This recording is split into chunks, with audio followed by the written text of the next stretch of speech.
ശ്രുതീനാം സൂത്രാണാം സ്മൃതിനിഖിലവേദാനുവചസാം പരം ഹാർദം യുക്തം ഹ്യഖിലചിദചിദ്ഭിന്നമപി ച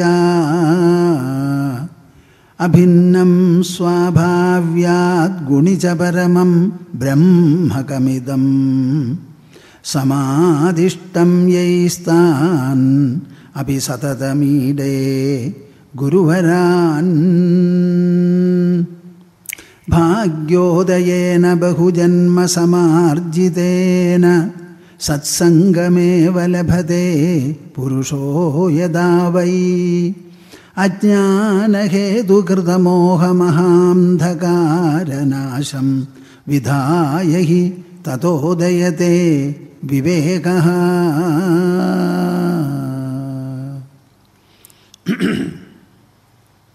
ഹരി ഓം ഹരി ഓം ഹരി.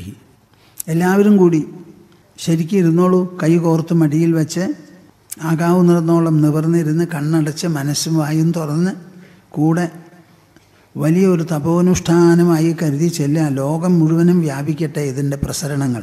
ഓ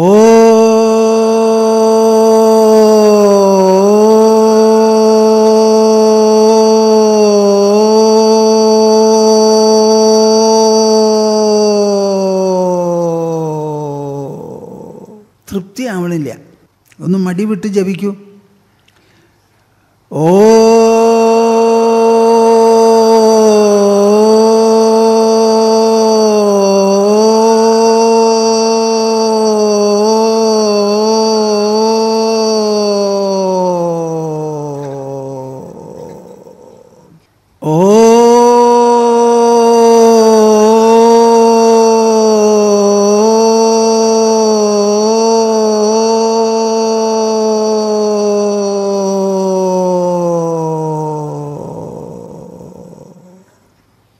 ഹരി ഓം തത്സ്.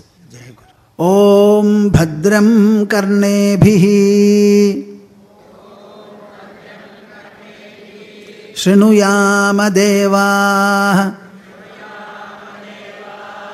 ഭദ്രം പശ്യേമ അക്ഷഭിർയജത്രാഃ സ്ഥിരൈരംഗൈഃ തുഷ്ടുവാംസസ്തനൂഭിഃ വ്യശേമ ദേവഹിതം യദായുഃ സ്വസ്തി ന ഇന്ദ്രോ വൃദ്ധശ്രവാഃ സ്വസ്തി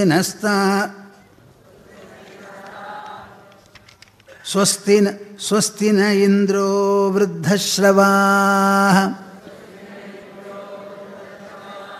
സ്വസ്തി നഃ പൂഷാ വിശ്വവേദാഃ സ്വസ്തി നസ്താർക്ഷ്യോ അരിഷ്ടനേമിഃ സ്വസ്തി നോ ബൃഹസ്പതിർദധാതു.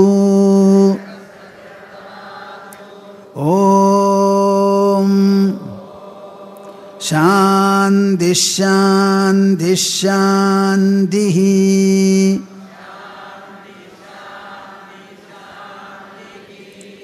ഓം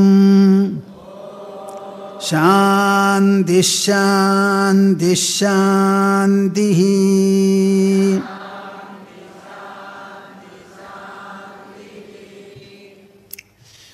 നമ്മൾ തുടങ്ങിയത് എവിടുന്ന? ഭാരതത്തിൽ അനശ്വരമായ ഒരു സാഹിത്യമുണ്ട്. സംസ്കാര സാഹിത്യമാണത്. അതിൻ്റെ പേരാണ് പ്രസ്ഥാനത്രയം. പ്രസ്ഥാനത്രയം എന്ന് പറഞ്ഞാൽ ത്രയം എന്നുള്ള വാക്കിന് 3 എന്നർത്ഥമാണ്. അപ്പം 3 കൂടിയിട്ടുള്ളതാണ് ഈ പ്രസ്ഥാനത്രയം. എന്താണ് പ്രസ്ഥാനം? ജയിക്കാൻ വേണ്ടിയുള്ള യാത്ര. ജയിക്കണം എന്ന തോന്നലുണ്ടല്ലോ, ജയമഭിലഷിക്കുന്നവൻ്റെ യാത്ര. നമുക്ക് ഏതെങ്കിലും ഒരു തുറയിൽ ജയം കിട്ടും പൂർണ്ണമായി എന്നുണ്ടെങ്കിൽ അത് ബാഹ്യത്തുറയിലല്ല, ഇന്ദ്രിയങ്ങളുടെ തലത്തിലല്ല, ശരീരത്തിൻ്റെയും ഇന്ദ്രിയങ്ങളുടെയും ഉള്ളിലുള്ള മനസ്ഥലത്തിലാണ് നമുക്ക് ശരിയായിട്ട് ജയം നേടാൻ പറ്റുക. ബാക്കിയുള്ള ജയം കൊണ്ടൊന്നും പ്രയോജനവുമില്ല. അങ്ങനെ എല്ലാവർക്കും ലഭ്യം, എല്ലാവരെയും ആഹ്വാനം ചെയ്യുന്നത്, ഒരുപോലെ സാധ്യതയുള്ളത്, അവരവരുടെ ശരീരത്തിൻ്റെ ഉള്ളിൽ മനസ്സും ബുദ്ധിയും വേണ്ടതുപോലെ ഉപയോഗിച്ച് നേടിയെടുക്കേണ്ട സിദ്ധിയാണ് വാസ്തവത്തിൽ ഈ പ്രസ്ഥാനത്രയത്തിൽ പ്രതിപാദിച്ചിട്ടുള്ളത്. അതിൻ്റെ അടിസ്ഥാന ഗ്രന്ഥമാണ് ഉപനിഷത്ത്. അതിന് കൃഷ്ണൻ പടക്കളം കുരുക്ഷേത്രത്തിൽ വെച്ച് പെട്ടെന്ന് നൽകിയിട്ടുള്ള ഒരു വിവരണവും വ്യാഖ്യാനവുമാണ് ഭഗവത്ഗീത. ഇതെല്ലാം എഴുതി വെച്ച വേദവ്യാസ മഹർഷി സമാന്തരമായി യുക്തിസഹമായി എഴുതി തീർത്തതാണ് ബ്രഹ്മസൂത്രം എന്ന് പറയുന്ന 555 ഹ്രസ്വ വാക്യങ്ങളടങ്ങുന്ന ബ്രഹ്മസൂത്രം. ഇത് മൂന്നും കൂടിയതാണ് പ്രസ്ഥാനത്രയം. അതിൽ ഉപനിഷത്താണ് അടിസ്ഥാനം. ഉപനിഷത്ത് പ്രതിപാദിക്കുന്നത് ബ്രഹ്മവിദ്യയാണ്. ബ്രഹ്മം എന്നുള്ളത് എന്താണെന്ന് മനസ്സിലാക്കണം. അത് മനസ്സിലാക്കി കഴിഞ്ഞാൽ മനുഷ്യജീവിതത്തിൽ സാഫല്യമായി, സൗഭാഗ്യമായി, എല്ലാ വിധത്തിലുമുള്ള പൂർണ്ണത്വം കൈവരും. എന്താണ് ഈ ബ്രഹ്മം എന്ന് പറഞ്ഞാൽ? അതിൽ നിന്നാണ് എല്ലാം തന്നെ ഉത്പത്തിയാവുന്നത്. ആ ഉത്പത്തിയായ വസ്തുക്കളെ മുഴുവനും സന്ധാരണം ചെയ്ത് നിർത്തുന്നതും ബ്രഹ്മമാണ്. എല്ലാം ലയിച്ചു ചേരുന്നതും ഇതേ ബ്രഹ്മത്തിൽ തന്നെ. ആ ബ്രഹ്മത്തെ നമ്മൾ ജിജ്ഞാസ പിന്തുടർന്ന് മനസ്സിലാക്കണം. എന്നാൽ ഇത് ഉപനിഷത്തിൽ മാത്രം പറയുന്നതാണോ എന്ന് ചോദിച്ചാലല്ല. ശ്രീമദ് ഭാഗവതം തന്നെ ഈ ബ്രഹ്മത്തെ പ്രതിപാദിക്കുന്നതാണ്. വേദ്യം വാസ്തവമത്ര വസ്തു ശിവദം എന്ന് 2ാമത്തെ ശ്ലോകത്തിൽ പറയുന്ന വേദ്യം, വാസ്തവം, വസ്തു, ശിവദം എന്നീ വാക്കുകൾ സൂചിപ്പിക്കുന്നത് പരബ്രഹ്മത്തെയാണ്. ആ ബ്രഹ്മത്തെയാണ് ഉപനിഷത്തുകളെല്ലാം തന്നെ, വേദങ്ങളെല്ലാം തന്നെ പ്രതിപാദിക്കുന്നത്. ആ ബ്രഹ്മത്തെ നമ്മൾ എന്തു വേണം? ബ്രഹ്മവിദ് ആപ്നോതി പരം. ഈ ബ്രഹ്മത്തെ അറിയുന്നവനാണ് മനുഷ്യജീവിതത്തിൽ പരമലാഭം. ആ ബ്രഹ്മം എന്താണെന്ന് അന്വേഷിക്കുമ്പോൾ അത് അറിവ് കൊണ്ട് കയ്യിലാക്കേണ്ടതാണ്. ഒരു ജ്ഞാനാനുധാവനമാണത്. അതേതെങ്കിലും പുറമേയുള്ള ഒരു വസ്തുവിൻ്റെ പിന്നാലെ പോകുന്ന ഒരു യാത്രയല്ല. പുറമേ നിന്ന് ഒന്നും ഗ്രഹിക്കാൻ നമുക്കില്ല. ഉണ്ടെങ്കിൽ തന്നെ മനസ്സുകൊണ്ടും ബുദ്ധി കൊണ്ടും നേടേണ്ടതാണത്. അറിവാണ് അതിനുള്ള പ്രക്രിയ. ആ പ്രക്രിയയുടെ പരിണാമമോ പരിണത ഫലമോ ആണ് ഈ ബ്രഹ്മജ്ഞാനം എന്ന് പറയുന്നത്. അതുകൊണ്ടാണ് പരീക്ഷത്തിന് 7 ദിവസം ശുഗമഹർഷി തുടരെ അങ്ങോട്ട് പറഞ്ഞ് മനസ്സിലാക്കി കൊടുത്തത്. അതുതന്നെയാണ് വസിഷ്ഠ മഹർഷി 18 ദിവസം ശ്രീരാമനെ മുൻപിൽ നിർത്തി അയോധ്യ രാജധാനിയിൽ വെച്ച് പറഞ്ഞു കൊടുത്തത്. അതേ ബ്രഹ്മം തന്നെയാണ് പ്രതിപാദിച്ചത് കൃഷ്ണൻ ആരുടെ മുൻപിൽ? അർജുനൻ്റെ മുൻപിൽ 2.5 മണിക്കൂർ സമയമെടുത്ത്. ഇതെല്ലാം വസ്തു ഒന്നാണ്.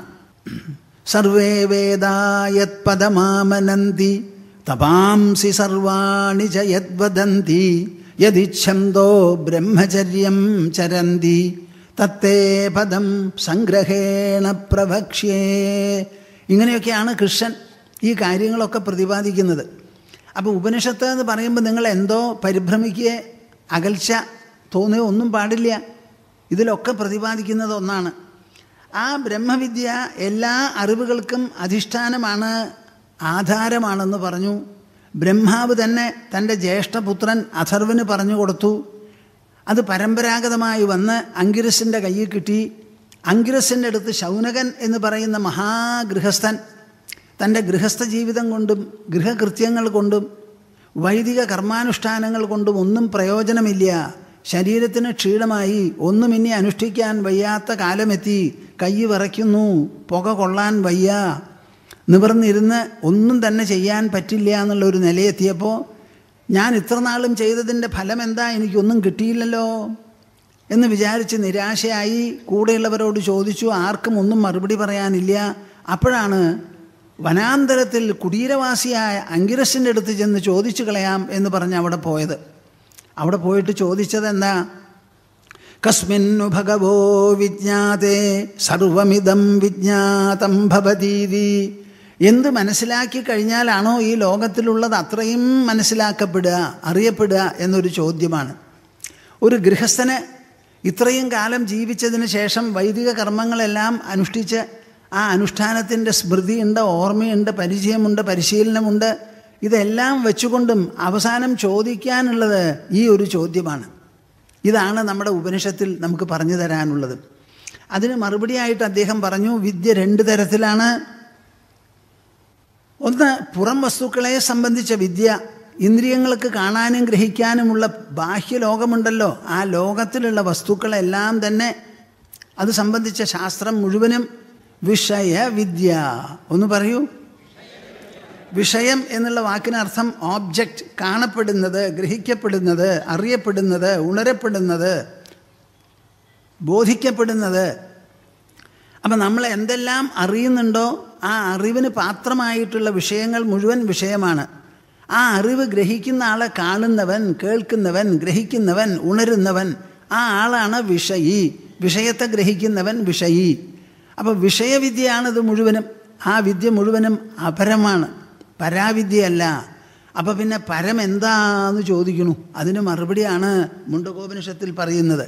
യത്തദ്രേശ്യമഗ്രാഹ്യം അവർണം അഗോത്രം അവർണം അചക്ഷുശ്രോത്രം തദപാണിപാദം നിത്യം വിഭും സർവഗതം സുസൂക്ഷ്മം തദവ്യയം യത് ഭൂതയോനിം പരിപശ്യന്തി ധീരാഃ.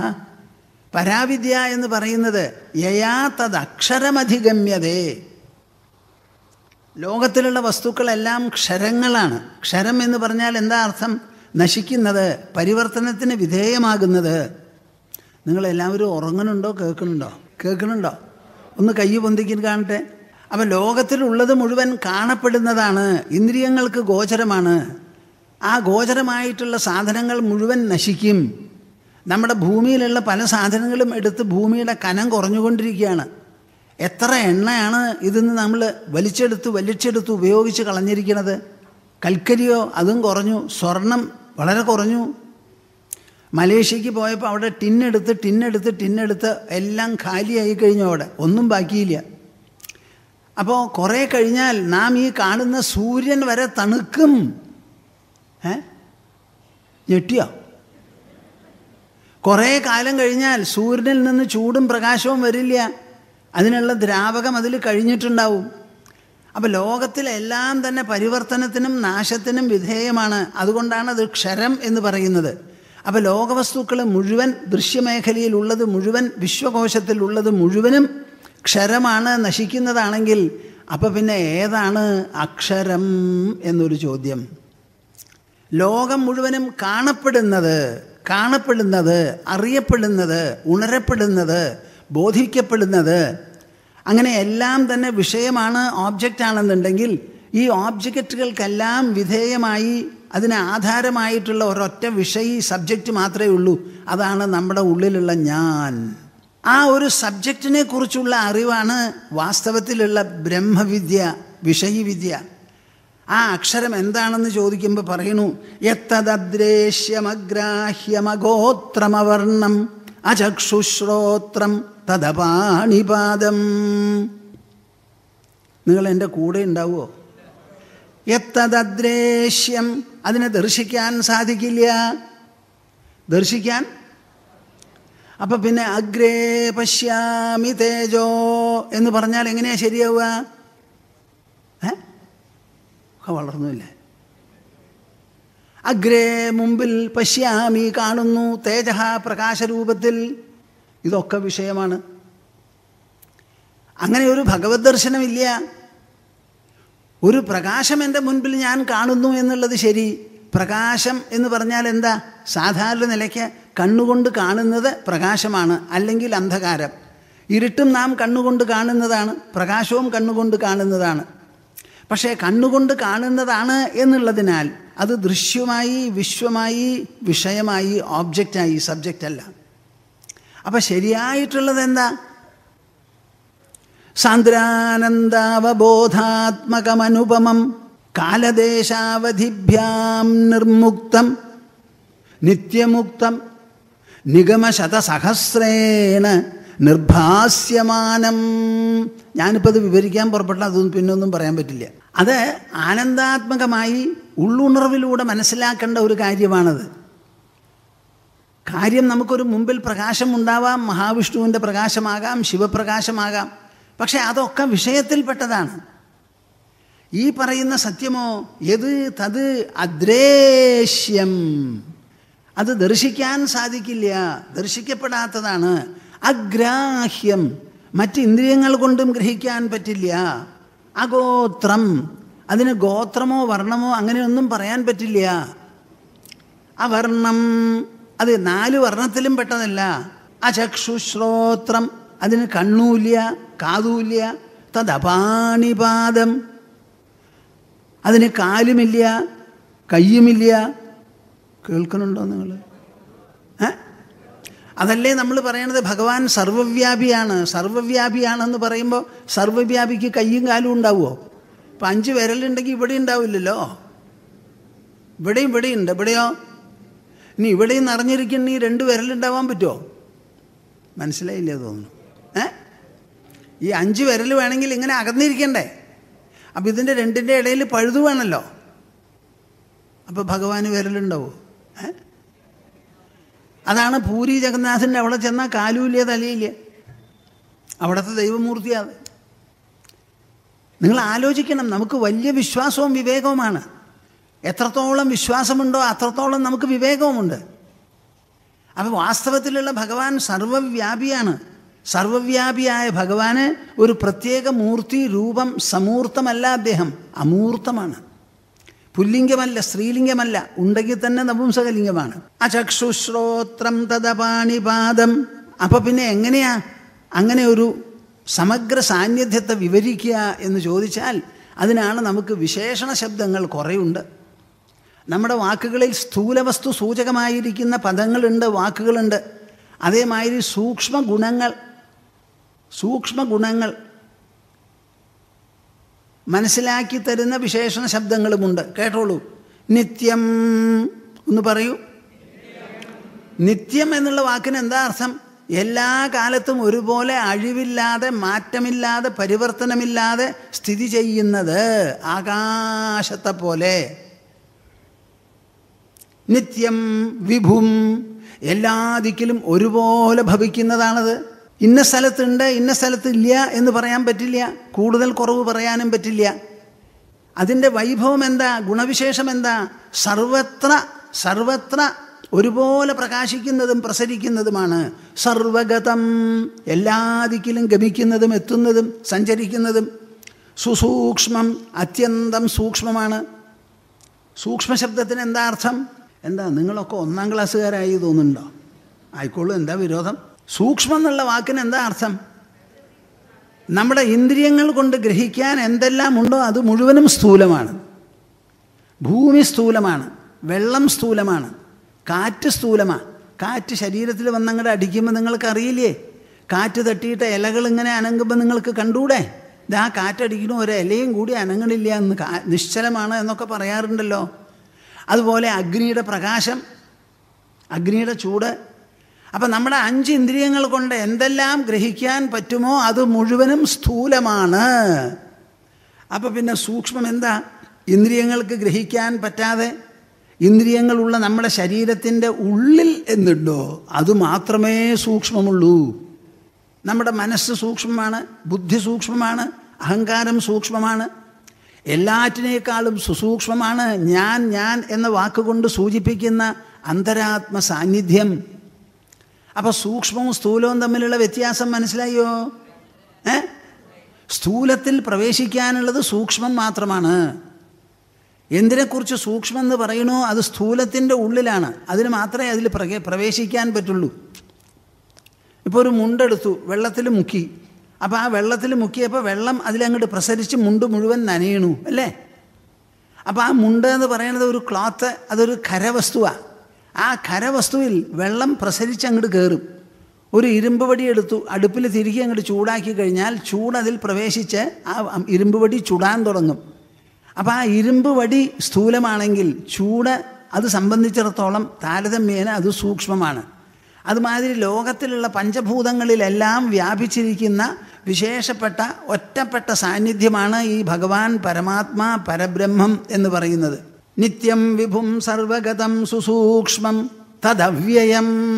അതാണ് വ്യയമില്ലാതെ നാശമില്ലാതെ എല്ലാ കാലത്തും ഒരുപോലെ നിൽക്കുന്നത്. അങ്ങനെ ഒന്നാണ്. തത് ഭൂതയോനിം പരിപശ്യന്തി ധീരാഃ. അതിൽ നിന്നാണ് ഈ പഞ്ചഭൂതങ്ങളും പാഞ്ചഭൗതിക വസ്തുക്കളും എല്ലാം തന്നെ പുറപ്പെട്ടിരിക്കുന്നത്. ഭൂതയോനി, പാഞ്ചഭൗതിക പ്രപഞ്ചത്തിൻ്റെ യോനി, അതിൻ്റെ സ്രോതസ്, അതിൻ്റെ ഉത്പത്തി, ഉദ്ഭവസ്ഥാനം ഏതാന്ന് ചോദിച്ചാൽ ഇങ്ങനെയുള്ള ഒരു വസ്തുവിശേഷമാണ്. നിങ്ങൾക്കിത് കേൾക്കുമ്പോൾ ഇഷ്ടം തോന്നുന്നുണ്ടോ? ഓ, വിശ്വസിക്കാമോ? നിത്യം വിഭും സർവഗതം സുസൂക്ഷ്മം തദവ്യയം യത് ഭൂതയോനിം പരിപശ്യന്തി ധീരാഃ. ധീരാഹ, ബുദ്ധിയുള്ളവർ. ഇങ്ങനെയാണ് അവർ കാണുന്നത്, കണ്ടുപിടിച്ചിട്ടുള്ളത്. ഇത് ഇന്ത്യ രാജ്യത്തിൻ്റെ അതിമഹത്തായ ഒരു കണ്ടുപിടുത്തമാണിത്. പ്രപഞ്ചത്തിനെ നോക്കി കാണപ്പെടുന്ന ലോകത്തിൻ്റെ ഉള്ളിൽ തപ്പിപ്പിടിച്ച് അതിൻ്റെ ഉത്പത്തിയോ ഉദ്ഭവമോ നിങ്ങൾക്ക് കാണാൻ പറ്റില്ല. നിങ്ങൾ എന്ത് കണ്ടാലും അത് പിന്നെയും സ്ഥൂലമേ ആവുള്ളൂ, ദൃശ്യമേ ആവുള്ളൂ, വിഷയം ഓബ്ജക്റ്റേ ആവുള്ളൂ. ആ ഓബ്ജക്റ്റിൻ്റെ ഉള്ളിൽ കിടക്കുന്ന സബ്ജക്റ്റിനെ ദർശിക്കാൻ നമ്മുടെ കയ്യിൽ ഇന്ദ്രിയങ്ങളൊന്നുമില്ല. എപ്പോഴൊക്കെ സൂക്ഷ്മമായി വിഷയിയായി സബ്ജക്റ്റായിയോ അത് നമ്മുടെ ശരീരത്തിൻ്റെ ഉള്ളിൽ മാത്രമേ നമുക്ക് അറിയാൻ വിധേയമായി നിൽക്കുള്ളൂ.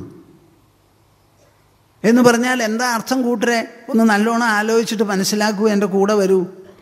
ഈ കാണപ്പെടുന്ന ലോകത്തിൽ ഒരു സ്ഥലത്തും നമ്മൾ അന്വേഷിക്കുന്ന ഈശ്വരനെ കാണാൻ സാധിക്കില്ല. ഈശ്വരനെ കാണണമെങ്കിൽ കണ്ണടച്ച് ഉള്ളിൽ തപ്പിക്കോളൂ, ഉള്ളിൽ തപ്പിക്കോളൂ, ഉള്ളിൽ തപ്പിക്കോളൂ. ഇത് ആരാ പറയുന്നത്? ശ്രീമദ് ഭാഗവതത്തിൽ അടിമുടി ഇതാണ് പ്രതിപാദ്യം. ആദ്യത്തെ വാക്ക് തന്നെ എന്താ? ഒരിക്കൽ ഞാൻ പറയുണ്ടായി, ജന്മാദ്യസ്യ യതോന്വയാദിതരതഃ എന്ന് പറഞ്ഞിട്ടല്ലേ ശ്രീമദ് ഭാഗവതം തുടങ്ങുന്നത്. ഈ പ്രപഞ്ചത്തിൻ്റെ മുഴുവൻ ജന്മം, നിൽപ്പ്, ലയം ഇതെല്ലാം തന്നെ എവിടുന്നാണോ ഉണ്ടാകുന്നത് അതാണ് ഞങ്ങളിവിടെ പ്രതിപാദിക്കുന്നത് ശ്രീമദ് ഭാഗവത സംഹിതയിൽ. അതെന്താത്? സത്യം പരം ധീമഹി. അത് ബുദ്ധിക്ക് മാത്രമേ വിഷയമാവുള്ളൂ. നിങ്ങളുടെ ബുദ്ധിയിൽ അതിനെങ്ങനെ നിർത്തിക്കൊണ്ടിരിക്കണം, ധ്യാനിക്കണം, ആലോചിക്കണം, തത്വവിചാരം ചെയ്യണം. അപ്പം തത്വവിചാരം ചെയ്യാൻ വേണ്ടിയിട്ടുള്ള ആ പ്രതിപാദനമാണ് ശ്രീമദ് ഭാഗവതം മുഴുവനും. വേദ്യം വാസ്തവമത്ര വസ്തു ശിവദം. ഇതേ സത്യം പരം ധീമഹിയാണ് അവസാനത്തിലും പറഞ്ഞു വെച്ചത് സൂതൻ. ആ ഒരൊറ്റ വിഷയമാണ് ശ്രീമദ് ഭാഗവതത്തിലുള്ള പ്രതിപാദ്യം മുഴുവനും, വേറെ ഒന്നുമല്ല. അതാണ് 80% വേദാന്തമാണ്, ദാർശനികമാണ് ശ്രീമദ് ഭാഗവതം എന്ന് പറയാൻ കാരണം. ആ ഭൂതയോനി എന്ന് പറഞ്ഞുല്ലോ, ഇതിൽ നിന്നാണ് ഈ കാണുന്നത് മുഴുവനും ഉണ്ടായിരിക്കുന്നത്. അപ്പം സ്ഥൂല പ്രപഞ്ചത്തിൻ്റെ കാരണം സ്ഥൂലതയല്ല. സ്ഥൂലമായ ഈ പ്രപഞ്ചം മറ്റൊരു സ്ഥൂല വസ്തുവിൽ നിന്ന് ഉണ്ടായി എന്ന് പറയാൻ പറ്റില്ല. എന്താ കാരണം? മറ്റൊരു സ്ഥൂല വസ്തു എന്ന് പറയുമ്പോൾ അത് ഈ സ്ഥൂല പ്രപഞ്ചത്തിൽ പെടും. ഈ പറയുന്നത് നിങ്ങൾക്ക് മനസ്സിലാവുന്നുണ്ടോ? നോക്കൂ, ഇതെല്ലാം കൂടിയിട്ട് സ്ഥൂല പ്രപഞ്ചമാണെന്ന് വിചാരിക്കൂ. അപ്പോൾ അത് എവിടെ നിന്നുണ്ടായി? ഇതിൽ നിന്നുണ്ടായി എന്ന് പറയുമ്പോൾ ഇത് രണ്ടും കൂടിയതാണ് സ്ഥൂല പ്രപഞ്ചം എന്ന്. അപ്പോൾ സ്ഥൂല പ്രപഞ്ചം എന്ന് പറയുമ്പോൾ അതിന് കാരണമായി മറ്റൊരു സ്ഥൂല വസ്തുവിനെ നിങ്ങൾ കാണിക്കരുത്. അത് ഈ സ്ഥൂല പ്രപഞ്ചത്തിൽ പെട്ടു. അപ്പം സ്ഥൂല പ്രപഞ്ചം മുഴുവനും ഉണ്ടായിട്ടുണ്ടെങ്കിൽ അസ്ഥൂലമായ ഒന്നിൽ നിന്നല്ലേ ഉണ്ടാവുള്ളൂ.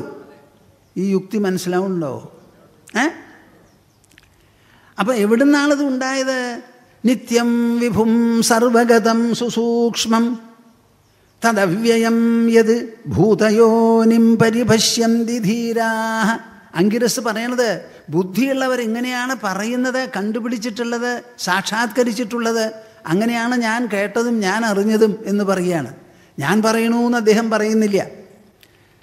എങ്ങനെയാ ഇങ്ങനെ ഒരു ബ്രഹ്മത്തിൽ നിന്ന് ഈ കാണുന്ന പ്രപഞ്ചം മുഴുവനും ഉണ്ടായത് എന്ന് ചോദിക്കുമ്പോൾ അവർ പറയുകയാണ്, എന്തൊക്കെ പറഞ്ഞാലും നമ്മുടെ അറിവ് മുഴുവനും ദൃശ്യപ്രപഞ്ചത്തിൽ നിന്നാണ്. കണ്ടതും കേട്ടതും മറ്റ് പ്രകാരത്തിൽ ഇന്ദ്രിയങ്ങൾ ഉണരുന്നതുമായ വസ്തുക്കളെ ആധാരമാക്കി കെട്ടിച്ചമച്ചതാണ് നമ്മുടെ അറിവ് മുഴുവനും. അക്ഷരമാല നമ്മൾ ഉണ്ടാക്കിയതാണ്.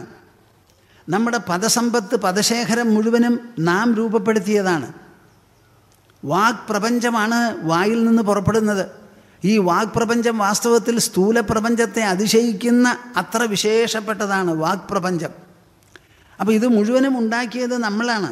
അപ്പം നമുക്ക് ഈ ലോകത്തിന് നോക്കി എന്തെങ്കിലും ഉദാഹരണങ്ങളോ മാതൃകകളോ ഒക്കെ കടഞ്ഞെടുത്ത് തന്മൂലം വേണം, അവയുടെ സഹായത്തോടു കൂടി വേണം ഇത് പ്രതിപാദിക്കാൻ. അങ്കിരസ് പറയണത് കേൾക്കൂ. എന്താ പറയുന്നത്?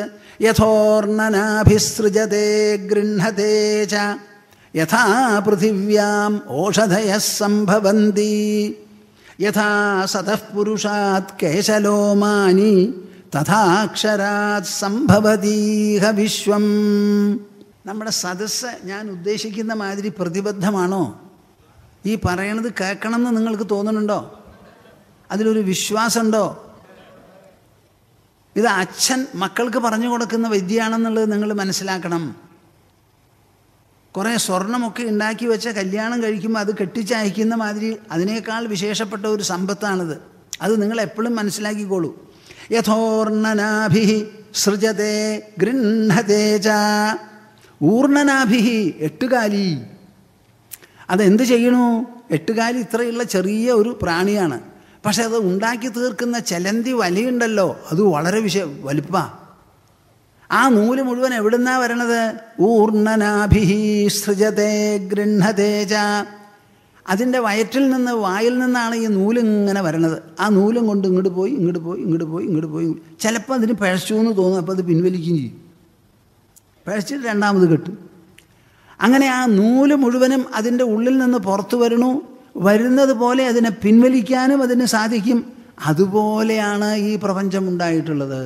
ഈ സ്ഥൂല പ്രപഞ്ചം മുഴുവനും എട്ടുകാലിയുടെ ഉള്ളിൽ നിന്ന് നൂല് വന്ന് ആ നൂല് കൊണ്ട് കൂട്ടിപ്പിടിപ്പിച്ച് വലിയ ഒരു ചലന്തി വല, ആ തൂണിൽ നിന്ന് ഈ തൂണ് വരെയൊക്കെ അവർ ഉണ്ടാക്കും. എങ്ങനെയാണെന്ന് പറഞ്ഞാൽ പറയാൻ പറ്റില്ല. ഒരു രാത്രിയുടെ ഉള്ളിൽ ഇത് മുഴുവൻ കഴിയും. അങ്ങനെ എങ്ങനെയാണോ ചലന്തി വല, ചലന്തിയുടെ ഉള്ളിൽ നിന്ന് ആ നൂല് മുഴുവനും പുറപ്പെടുന്നത്, അതിന് വേണ്ടി വന്നാൽ അത് പിൻവലിക്കാനും സാധിക്കുന്നത്, അതുപോലെയാണ് ഈ പ്രപഞ്ചം മുഴുവനും ഉത്പത്തിയായത്. ഇതിനെ സൃഷ്ടിക്കാനും ഇതിനെ സംഹരിക്കാനും ഇതിൻ്റെ ഉറവിടത്തിന്, സ്രോതസ്സിന് സാധിക്കും. ഇതൊരു ഉദാഹരണം. ഈ ഉദാഹരണം പൂർണ്ണമാണ് എന്ന് പറയാൻ പറ്റുമോ? പറ്റില്ല. എട്ടുകാലിക്ക് ചലന്തിക്കൂടുണ്ടാക്കാനുള്ള ഒരു കാരണമുണ്ട്. എന്താ? തനിക്ക് ആഹാരം കഴിക്കാൻ, പ്രാണികളെ പിടിക്കാൻ വേണ്ടി അവ ആ കൂട്ടിൽ വന്നങ്ങോട്ട് പറന്ന് തട്ടുമ്പോൾ ഒട്ടി അവിടെ പിടിക്കും.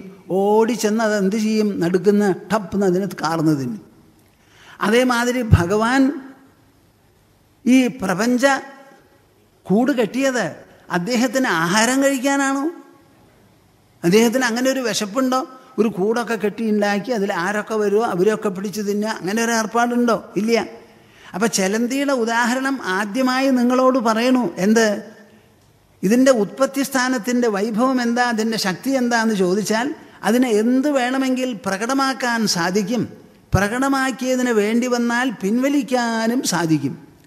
അങ്ങനെ ഈ കണ്ടത് മുഴുവനും പുറപ്പെട്ടങ്ങോട്ട് വരാൻ പറ്റിയ തരത്തിലുള്ള ഒരു ഉറവിടമാണത്.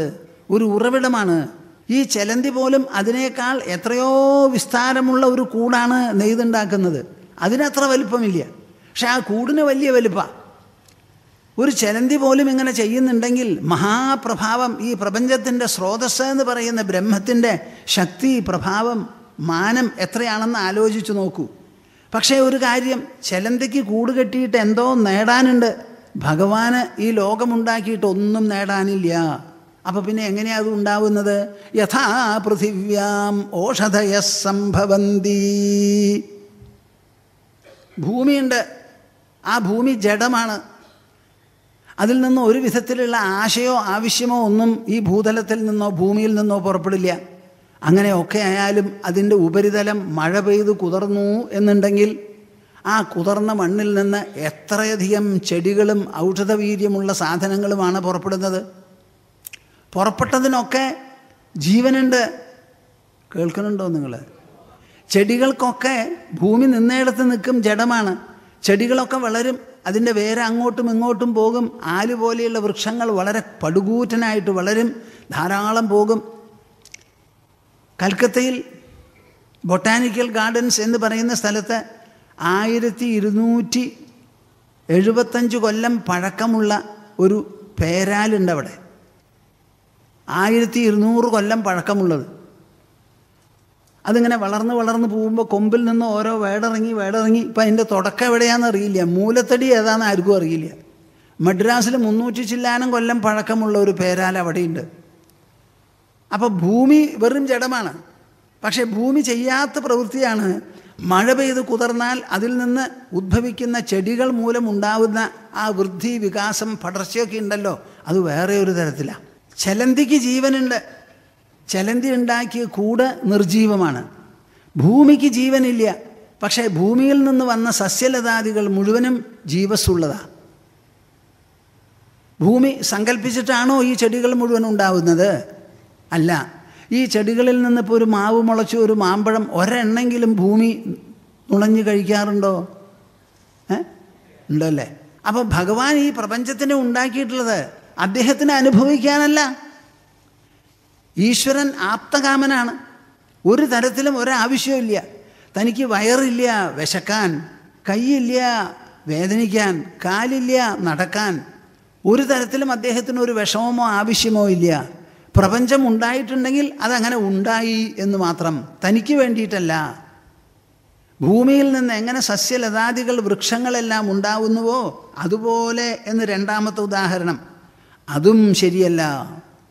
അത് വെച്ച് നിങ്ങൾ ചിന്തിച്ചോളൂ. മൂന്നാമത് പറയാണ്, യഥാ സതഃ പുരുഷാത് കേശലോമാനി. സതഃ പുരുഷാത്, ജീവിച്ചിരിക്കുന്ന മനുഷ്യ ശരീരത്തിൽ നിന്ന് കേശലോമാനി, തലമുടിയും മേലുള്ള രോമങ്ങളുമെല്ലാം എങ്ങനെയാണോ വരുന്നത് അതുപോലെയാണ് ഈ പ്രപഞ്ചമുണ്ടായത്. എന്താ അതിനർത്ഥം? നമ്മുടെ ശരീരത്തിൽ ജീവനുണ്ട്.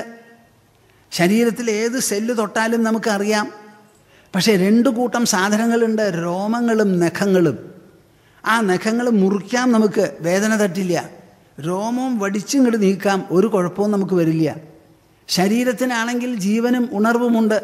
എന്നാൽ അതിൽ നിന്ന് നിർഗളിക്കുന്ന രോമത്തിനും നഖത്തിനുമാകട്ടെ ഉണർവില്ല, ചേതനയില്ല, അചേതനമാണ്. അപ്പം സചേതനമായ ശരീരത്തിൽ നിന്ന് അചേതനമായ കേശലോമങ്ങൾ എങ്ങനെ ഉദ്ഭവിക്കുന്നുവോ തഥാക്ഷരാത് സംഭവതീഹ വിശ്വം. ഒന്ന് എൻ്റെ കൂടെ വരുന്നപ്പാ, ഒന്ന് വരും നിങ്ങൾ ഉറക്കൊക്കെ വിട്ടിട്ട്. തഥാ, അതേപോലെയാണ് അക്ഷരാത്, അക്ഷരമായ ബ്രഹ്മത്തിൽ നിന്ന് സംഭവതീഹ വിശ്വം, ഈ കാണുന്ന പ്രപഞ്ചം മുഴുവനും ഉണ്ടായിരിക്കുന്നത് അങ്ങനെയാണ്. ഈ പ്രപഞ്ചത്തിൻ്റെ ഉത്പത്തിക്ക് പിന്നിൽ ഒരു മനഃപൂർവ്വതയുണ്ടെന്ന് നിങ്ങൾ ആരും വിചാരിക്കരുത്. നമ്മൾ ഭക്ഷണം കഴിച്ചു എന്തിനു വേണ്ടിയിട്ട്? ശരീരം നിലനിർത്താൻ. അത് മുഴുവനും പരിണമിച്ചു നമ്മുടെ ജഠരത്തിൽ, ജഠരകോശത്തിൽ. എല്ലാ സംഗതികളും നടക്കണു. അതിൻ്റെ കൂട്ടത്തിൽ 2 സാധനങ്ങൾ ഉണ്ടാവണു, രോമങ്ങളും നഖങ്ങളുമെല്ലാം. ആ നഖങ്ങളെ നമ്മൾ മുറിച്ച് കളയാറാണുള്ളത്. അപൂർവം ചില വിഡ്ഢികൾ മാത്രം വളർത്തും ഇങ്ങനെ. ബാക്കിയുള്ളവരൊക്കെ മുറിച്ച് കളയും. ആനയ്ക്ക് ഇന്നാൾ ഞാൻ നോക്കിയപ്പോൾ നഖം കുറേ അധികം വളർന്നിരിക്കുന്നു. ആരാ അപ്പം അതൊന്ന് മുറിച്ചൊന്ന് ശരിയാക്കാമെന്ന് വിചാരിച്ചു ഞാൻ. അപ്പം അത് മുറിഞ്ഞത് കൊണ്ട് നമുക്കൊരു കേടുമില്ല. അങ്ങനെ ഈ പ്രപഞ്ചം മുഴുവനും വാസ്തവത്തിൽ സചേതനമല്ല, അചേതനമാണ്. അതിൽ എന്ത് തന്നെ നശിച്ചാലും പോയാലും, ആറ്റം ബോംബ് ഇട്ടാലും, ന്യൂക്ലിയർ ബോംബ് വെച്ചാലും, ഇവിടെ എന്തെല്ലാം എക്സ്പ്ലോഷനോ നാശമോ നഷ്ടമോ ഉണ്ടാവുന്നുണ്ടോ, വാസ്തവത്തിൽ ഇതൊരു മിഥ്യയാണ്. ഇതിലൊന്നും വരാനില്ല. അക്ഷരമായിട്ടുള്ളത് ഇതിൻ്റെ സോഴ്സാണ്, സ്രോതസ്സാണ്. ഉണ്ടായത് മുഴുവൻ ക്ഷരമാണ്. ക്ഷരം എന്ന വാക്കിനർത്ഥം നശ്വരം. അപ്പോൾ ഈ ലോകത്തിൽ നാശമേ ഉണ്ടാവുള്ളൂ. ഇതിൽ നിലനിൽപ്പ് ഒരിക്കലും ഉണ്ടാവില്ല. നശിക്കാനുള്ളതാണ് ഈ ലോകം. അനുക്ഷണം പരിവർത്തനമാണ് ഇതിൻ്റെ സ്വഭാവം. ക്ഷണേ ക്ഷണേയം നവതാമുപൈതി തദേവ രൂപം രമണീയതായാ. അനുക്ഷണം മാറുന്നതിനാലാണ് ഈ പ്രപഞ്ചത്തിന് ആകർഷകത്വമുള്ളത്. ഇത് മാറാതെ ഒരുപോലെ നിന്നാൽ ആരതിൻ്റെ പിന്നാലെ പോവും?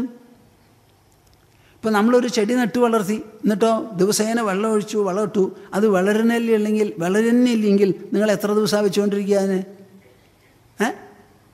നിങ്ങൾക്കുണ്ടായ കുട്ടി അനുക്ഷണം പ്രതിക്ഷണം പ്രതിദിനം അത് വളർന്നില്ലെങ്കിൽ നിങ്ങൾ ആ കുട്ടിയെ വെച്ചുകൊണ്ടിരിക്കുമോ? എന്താ മിണ്ടാതെ? കണ്ടോ, ഇതിലും ഉണ്ട് നിങ്ങൾക്ക് കളവ്. ക്ഷണേ ക്ഷണേയം നവതാമുപൈതി. ക്ഷണം തോറും അതിന് പുതുമ ഇങ്ങനെ വരണം. പുതുമ വരിക എന്ന് പറയുന്നതാണ് പരിവർത്തനം. പരിവർത്തനം എന്നുള്ള വാക്കിന് എന്താ അർത്ഥം? ഉള്ളത് പോയി ഇല്ലാത്തതൊന്ന് അവിടെ പ്രത്യക്ഷപ്പെടണം. അങ്ങനെ അനുക്ഷണം ഉള്ളത് പോയി ഇല്ലാത്ത പുതിയതൊന്ന് വരുന്നത് കൊണ്ടാണ് ഇതിൽ ആകർഷകത്വമുള്ളത്. ആ പുതിയത് വരിക, പഴയത് പോവുക എന്ന് പറയുമ്പോൾ നാശമായില്ലേ? അവിടെ നാശമായില്ലേ? അപ്പം നശ്വരമാണ് ഈ ലോകം മുഴുവനും. ആ നശ്വര ലോകം മുഴുവനും ക്ഷരമാണ്. അക്ഷരത്തിൽ നിന്നാണ് ഇത് ഉണ്ടായിരിക്കുന്നത്. ഞാൻ പറഞ്ഞാൽ നിങ്ങൾക്ക് മനസ്സിലാവില്ലേ? നോക്കൂ, ക്ഷരം എന്ന് പറഞ്ഞാൽ എപ്പോഴും പരിവർത്തനപ്പെടുന്നത്, നശിക്കുന്നത് എന്നർത്ഥം. എല്ലാ സമയത്തും നശിച്ചുകൊണ്ടിരിക്കുന്ന ഈ പ്രപഞ്ചം സ്ഥായിയായി നിലനിൽക്കുന്നതാണ് നമ്മൾ കാണുന്നത്. അപ്പോൾ സ്ഥായിയായി നിലനിൽക്കാനുള്ള ശക്തി ക്ഷരത്തിനില്ല. പിന്നെ എങ്ങനെയാണ് നിലനിൽക്കുന്നത് എന്ന് ചോദിച്ചാൽ അക്ഷരമായ ഒരു അധിഷ്ഠാനം അതിലുള്ളത് കൊണ്ടാണ് ആ നശ്വരത തുടരുന്നത്. അല്ലെങ്കിൽ അത് തുടരില്ല. Is this idea clear to you my dear seekers? എപ്പോഴും മാറിക്കൊണ്ടിരിക്കുന്ന ഒരു സാധനം. അപ്പോൾ എപ്പോഴും മാറിക്കൊണ്ടിരിക്കുമ്പോൾ അത് പിന്നെ എങ്ങനെയാണ് നിൽക്കുക? ആ മാറ്റത്തിന് വിധേയമായി എല്ലാം ഉണ്ടെങ്കിലും വിധേയമാകാത്തൊരധിഷ്ഠാനം അവിടെ വേണം. ഇതാ ഒരു ക്ലോക്കുണ്ട്.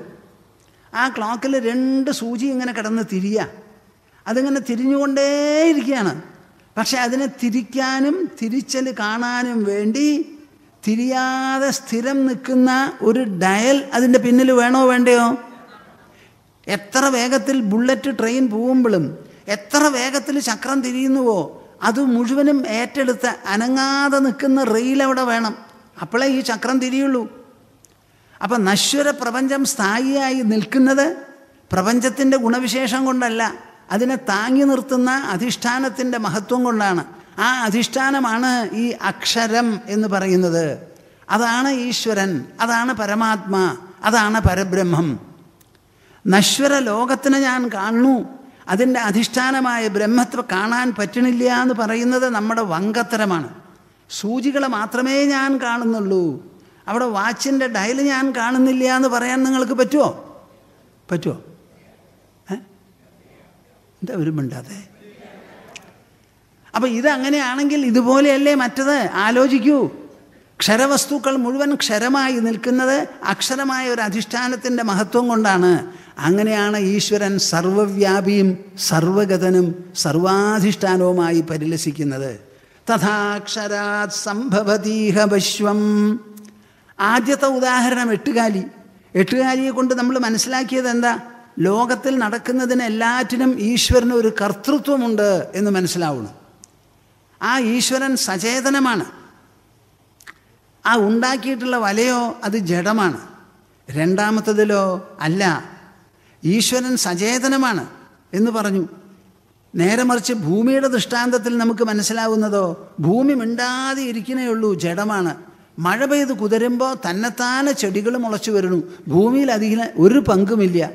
ചെടികൾ മുളച്ചോട്ടെ, വൃക്ഷങ്ങൾ മുളച്ചോട്ടെ, നിന്നോട്ടെ, 1200 കൊല്ലം കഴിഞ്ഞ് പൊക്കോട്ടെ, വന്നോട്ടെ, എനിക്കൊരു കോട്ടമില്ല, ഞാൻ മിണ്ടാതെ ഇരിക്കുന്നു. അങ്ങനെ നിർവികാരിയായിട്ടാണ് ഈശ്വരൻ ഇരിക്കുന്നത്. അപ്പോഴും ഒരു സംശയം, ഉണ്ടായ സാധനങ്ങൾക്കൊക്കെ ജീവനുണ്ടല്ലോ, അത് കുറേ കഴിഞ്ഞാൽ നശിക്കുമല്ലോ, അതൊരു കുഴപ്പമല്ലേ എന്ന് ചോദിച്ചാൽ സത്യത്തിൽ അതുമല്ല. കുറച്ചും കൂടിയും കടന്ന് ചിന്തിച്ചോളൂ. അക്ഷരത്തിൽ നിന്നുണ്ടായിട്ടുള്ള ഈ വിശ്വം എങ്ങനെയാ? നമ്മുടെ ശരീരത്തിൽ നിന്ന് പുറപ്പെടുന്ന രോമങ്ങൾ പോലെയാണ്. അപ്പോൾ ഇതിൽ എന്ത് വന്നാലും പോയാലും കൂടിയാലും കുറഞ്ഞാലും നശിച്ചാലും ബോംബിട്ടാലും ഒന്നും യാതൊരു കോട്ടവും ഇതിന് വരണില്ല. ഇത് വാസ്തവത്തിൽ മായാമയമായ നിർജീവമായ അചേതനമായ ഒരു സ്ഥിതിവിശേഷമാണ്.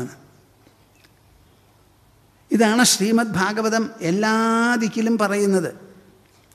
ഈ 3 ചിന്താഗതിയാണ് ദ്വൈതം, വിശിഷ്ടാദ്വൈതം, അദ്വൈതം എന്നിങ്ങനെ 3 തരത്തിൽ പറയുന്നത്.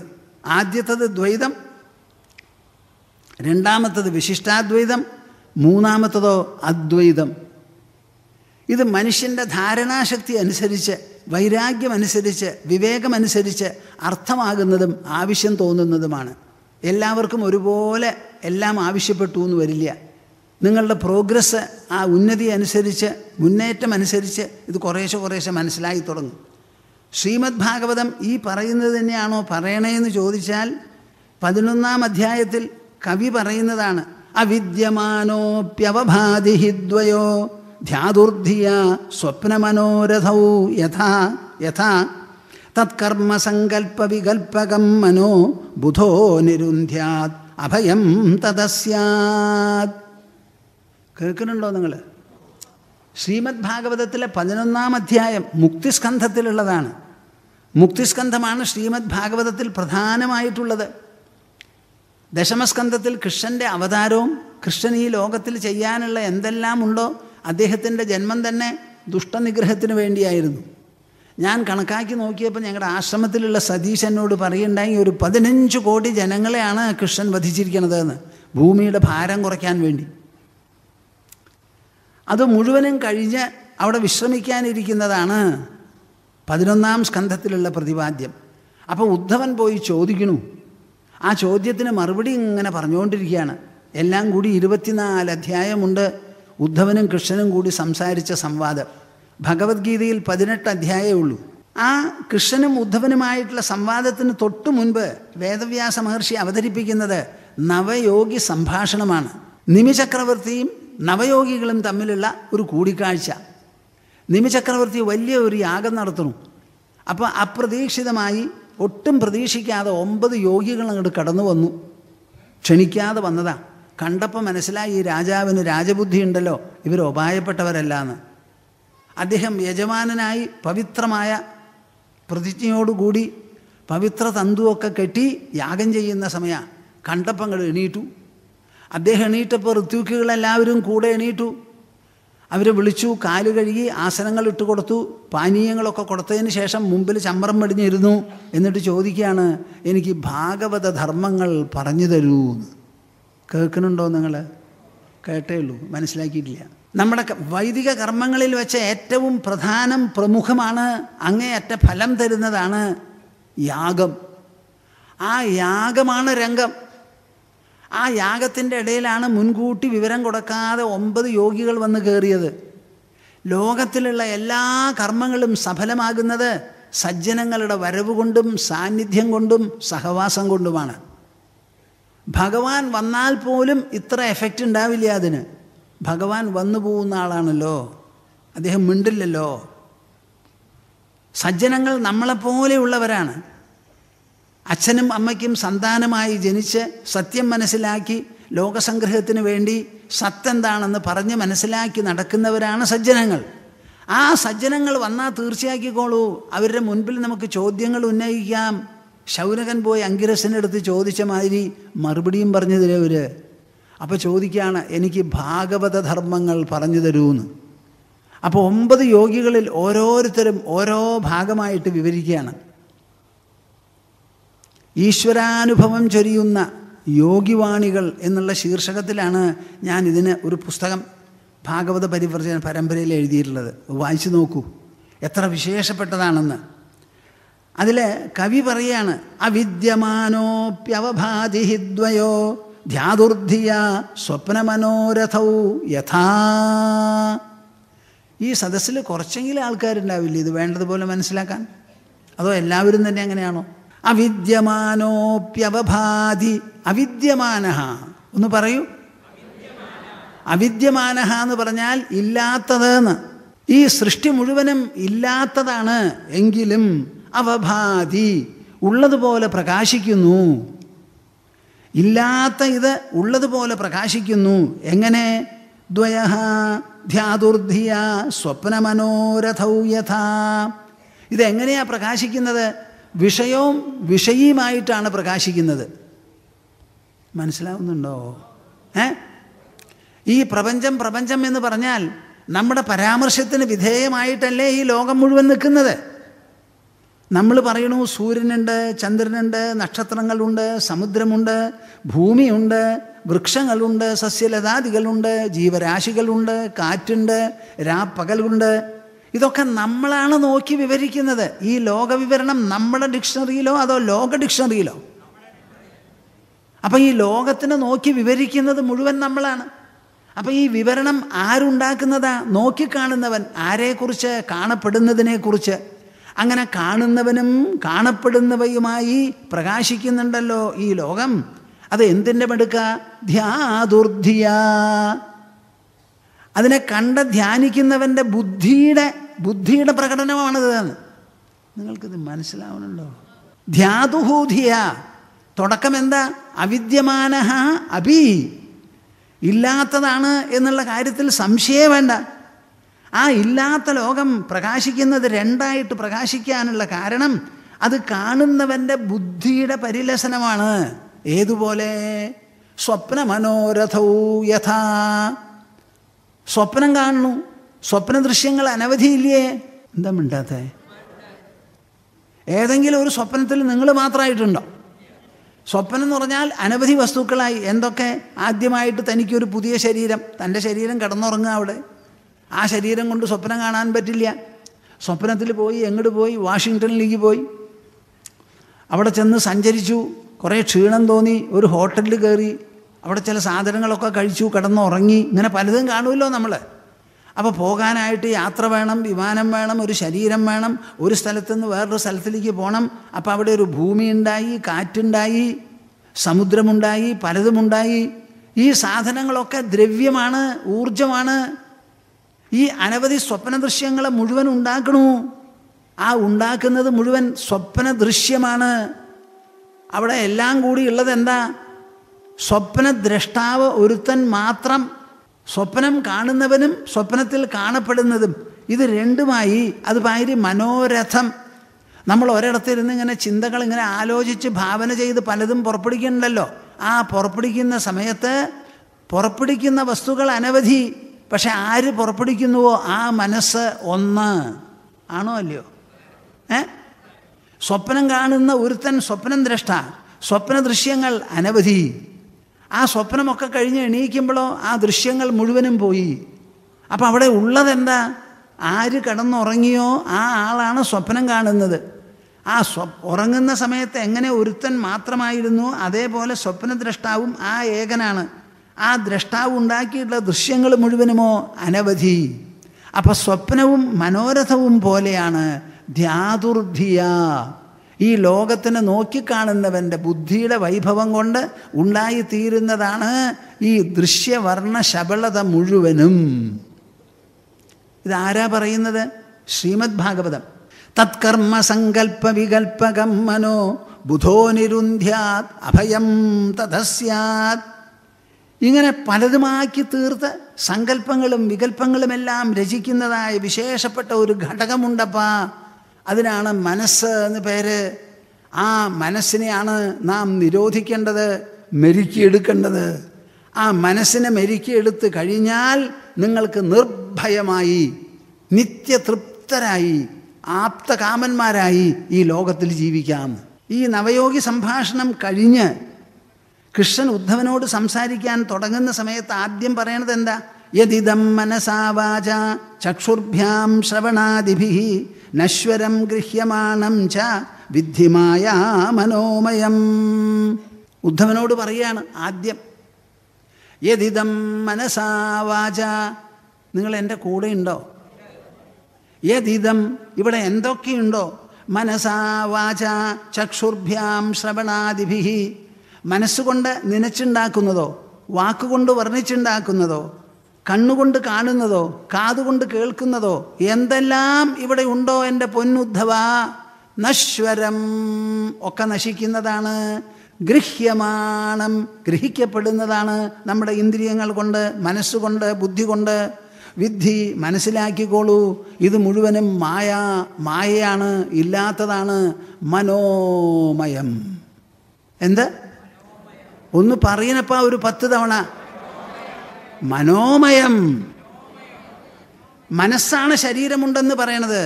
മനസ്സാണ് ഇന്ദ്രിയങ്ങളെ പ്രശോഭിപ്പിക്കുന്നത്, പ്രവർത്തിപ്പിക്കുന്നത്. ആ മനസ്സിലാണ് വസ്തുക്കളുടെ പ്രതിച്ഛായ പതിയണത്. ഞാൻ നിങ്ങളെ കാണണില്ല കൂട്ടരെ.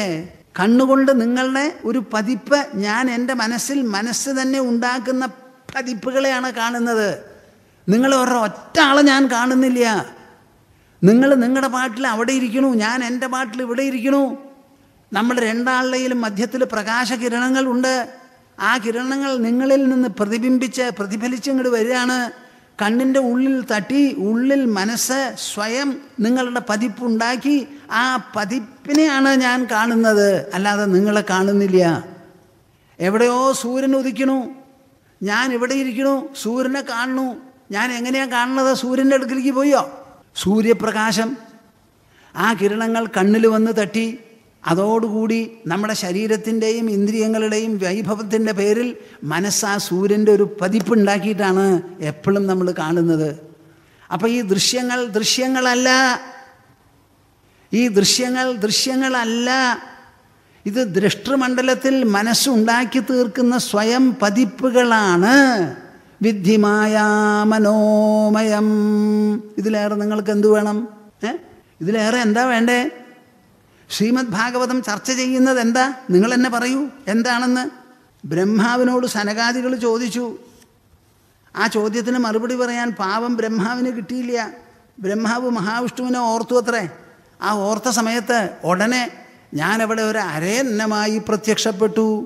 എന്നിട്ട് ഹംസരൂപത്തിൽ പറഞ്ഞു, ഈ ക്ഷേത വിഭ്രമമിതം മനസോ വിലാസം ദൃഷ്ടം വിനഷ്ടമതിലോലമലാതചക്രം വിജ്ഞാനമേകമുരുധേവ വിഭാതിമായ സ്വപ്നസ്ത്രിധ ഗുണവിസർഗകൃതോ വികൽപ്പ. നിങ്ങൾക്കിതൊക്കെ കേൾക്കണോ? ഈ ക്ഷേത വിഭ്രമമിതം മനസോ വിലാസം. ഒന്ന് പറയൂപ്പാ, എഴുതി വയ്ക്കും നിങ്ങൾ. പിടിച്ചു വലി ഉള്ളതും ഇല്ലാത്തതും പേരക്കുട്ടികളും അവർക്കുള്ള കുട്ടികളും മനസ്സിലങ്ങോട്ട് പോവാൻ അനുവദിക്കില്ല. അവർ പിശാചുകളില്ല, മനുഷ്യ പിശാചുകളുള്ളൂ ഇവിടെ. കുട്ടികളുടെ കുട്ടിയുമായിട്ട് മനസ്സിനെ പിടിച്ച് ആക്രമിച്ചൊന്ന് ശ്വസിക്കാൻ അനുവദിക്കില്ല. ഈ ക്ഷേത വിഭ്രമമിതം മനസ്സോ വിലാസം. ഈ കാണുന്നത് മുഴുവൻ വിഭ്രമമാണ്. മനസ്സിൻ്റെ വിലാസമാണ് ഇവിടെ മുഴുവനും. ദൃഷ്ടം കാണപ്പെടുന്നതാണ്, വിനഷ്ടം നശിക്കുന്നതാണ്, അതിലോലം അങ്ങേയറ്റം ലോലം, അലാതചക്രം. ഇങ്ങനെ വട്ടം തിരിക്കുമ്പോൾ നിങ്ങളൊരു വട്ടം കാണുന്നുണ്ടോ ഇവിടെ? അതില്ലാന്നുണ്ടോ? കാണുന്നില്ലേ? പക്ഷേ ഇതെങ്ങനെയാണ് വട്ടം ഉണ്ടാവുക? എൻ്റെ കയ്യിലുള്ളത് ഇതെങ്ങനെയുള്ള ഒരു പെൻസിലാണ്. ഇത് ഒരു സ്ഥലത്ത് ഒരു സമയത്തല്ലേ ഉണ്ടാവുള്ളൂ. പക്ഷെ അതെങ്ങനെയാണ് വട്ടം ഉണ്ടാക്കണേ? അതുപോലെയാണ് ഈ ലോകം. ഏത് സാധന ഇവിടെ ഈ വട്ടം രചിക്കണത് എന്ന് ചോദിച്ചാൽ, വിജ്ഞാനമേകമുരുധേവ വിഭാതിമായ. വിജ്ഞാനം, നമ്മുടെ ഉള്ളിലുള്ള ഉണർവ്, ബോധം. ആ ബോധമാണ് ഈ ഇന്ദ്രിയങ്ങളെ രചിച്ച്, ഇന്ദ്രിയങ്ങളെ പ്രവർത്തിപ്പിച്ച്, പ്രപഞ്ചമണ്ഡലത്തിൻ്റെ വസ്തുക്കളുടെ ഛായയെല്ലാം മനസ്സിൽ പതിപ്പിച്ച്, ഇവിടെ അനവധിയുണ്ട് എന്നുള്ളൊരു തോന്നൽ ഈ ബോധമാണ് ഉണ്ടാക്കി തീർക്കുന്നത്. ഈ ബോധത്തിൻ്റെ സൃഷ്ടിവിശേഷമാണിത് മുഴുവനും. വിജ്ഞാനമേകമുരുധേവ വിഭാതിമായ സ്വപ്നസ്ത്രിധ ഗുണവിസർഗകൃതോ വികൽപ്പ. ജാഗ്രത്, സ്വപ്നം, സുഷുപ്തി എന്ന് പറയുന്ന 3 അവസ്ഥകളേ ഉള്ളൂ. അതിൽ ജാഗ്രത്തിൽ മാത്രമാണ് ഈ പ്രപഞ്ചം. ഈ പ്രപഞ്ചം എപ്പോൾ ഉണ്ടായി? ഞാൻ ഉണർന്നപ്പോൾ. അപ്പോൾ ഈ പ്രപഞ്ചത്തിൻ്റെ സ്രോതസ് എന്താ? എൻ്റെ ഉണർവോ അതോ വേറെ വല്ലതോ? ഞാൻ ഉണർന്നപ്പോഴാണ് ലോകം ഉണ്ടെന്ന് ഞാൻ മനസ്സിലാക്കുന്നത്. അപ്പോൾ എൻ്റെ ലോകം എപ്പോഴാണ് ഉണ്ടാവുന്നത്? ഞാൻ ഉണരുമ്പോൾ. അപ്പോൾ എൻ്റെ ഉണർച്ചയാണ് ഇതിൻ്റെ സ്രോതസ്. അതെങ്ങനെ ഉണർന്നുവോ അത് കഴിഞ്ഞാൽ വൈകുന്നേരം ക്ഷീണം തോന്നി എന്ന് മാച്ചിട്ട് ഞാൻ കിടന്നുറങ്ങണമുണ്ട്. അപ്പോൾ ഈ പ്രപഞ്ചത്തിൻ്റെ ഉദയാസ്തമനങ്ങൾ എൻ്റെ മനസ്സിലല്ലേ നടക്കുന്നത്? ഈ പ്രപഞ്ചത്തിനെ ഉദിപ്പിക്കുന്നത് നമ്മുടെ മനസ്സ്, അസ്തമിപ്പിക്കുന്നതും നമ്മുടെ മനസ്സ്. ഒക്കെ ഈ സത്വം, രജസ്, തമസ് എന്ന് പറയുന്ന 3 ഗുണങ്ങൾ ഉണ്ടാക്കി തീർക്കുന്നതാണ്.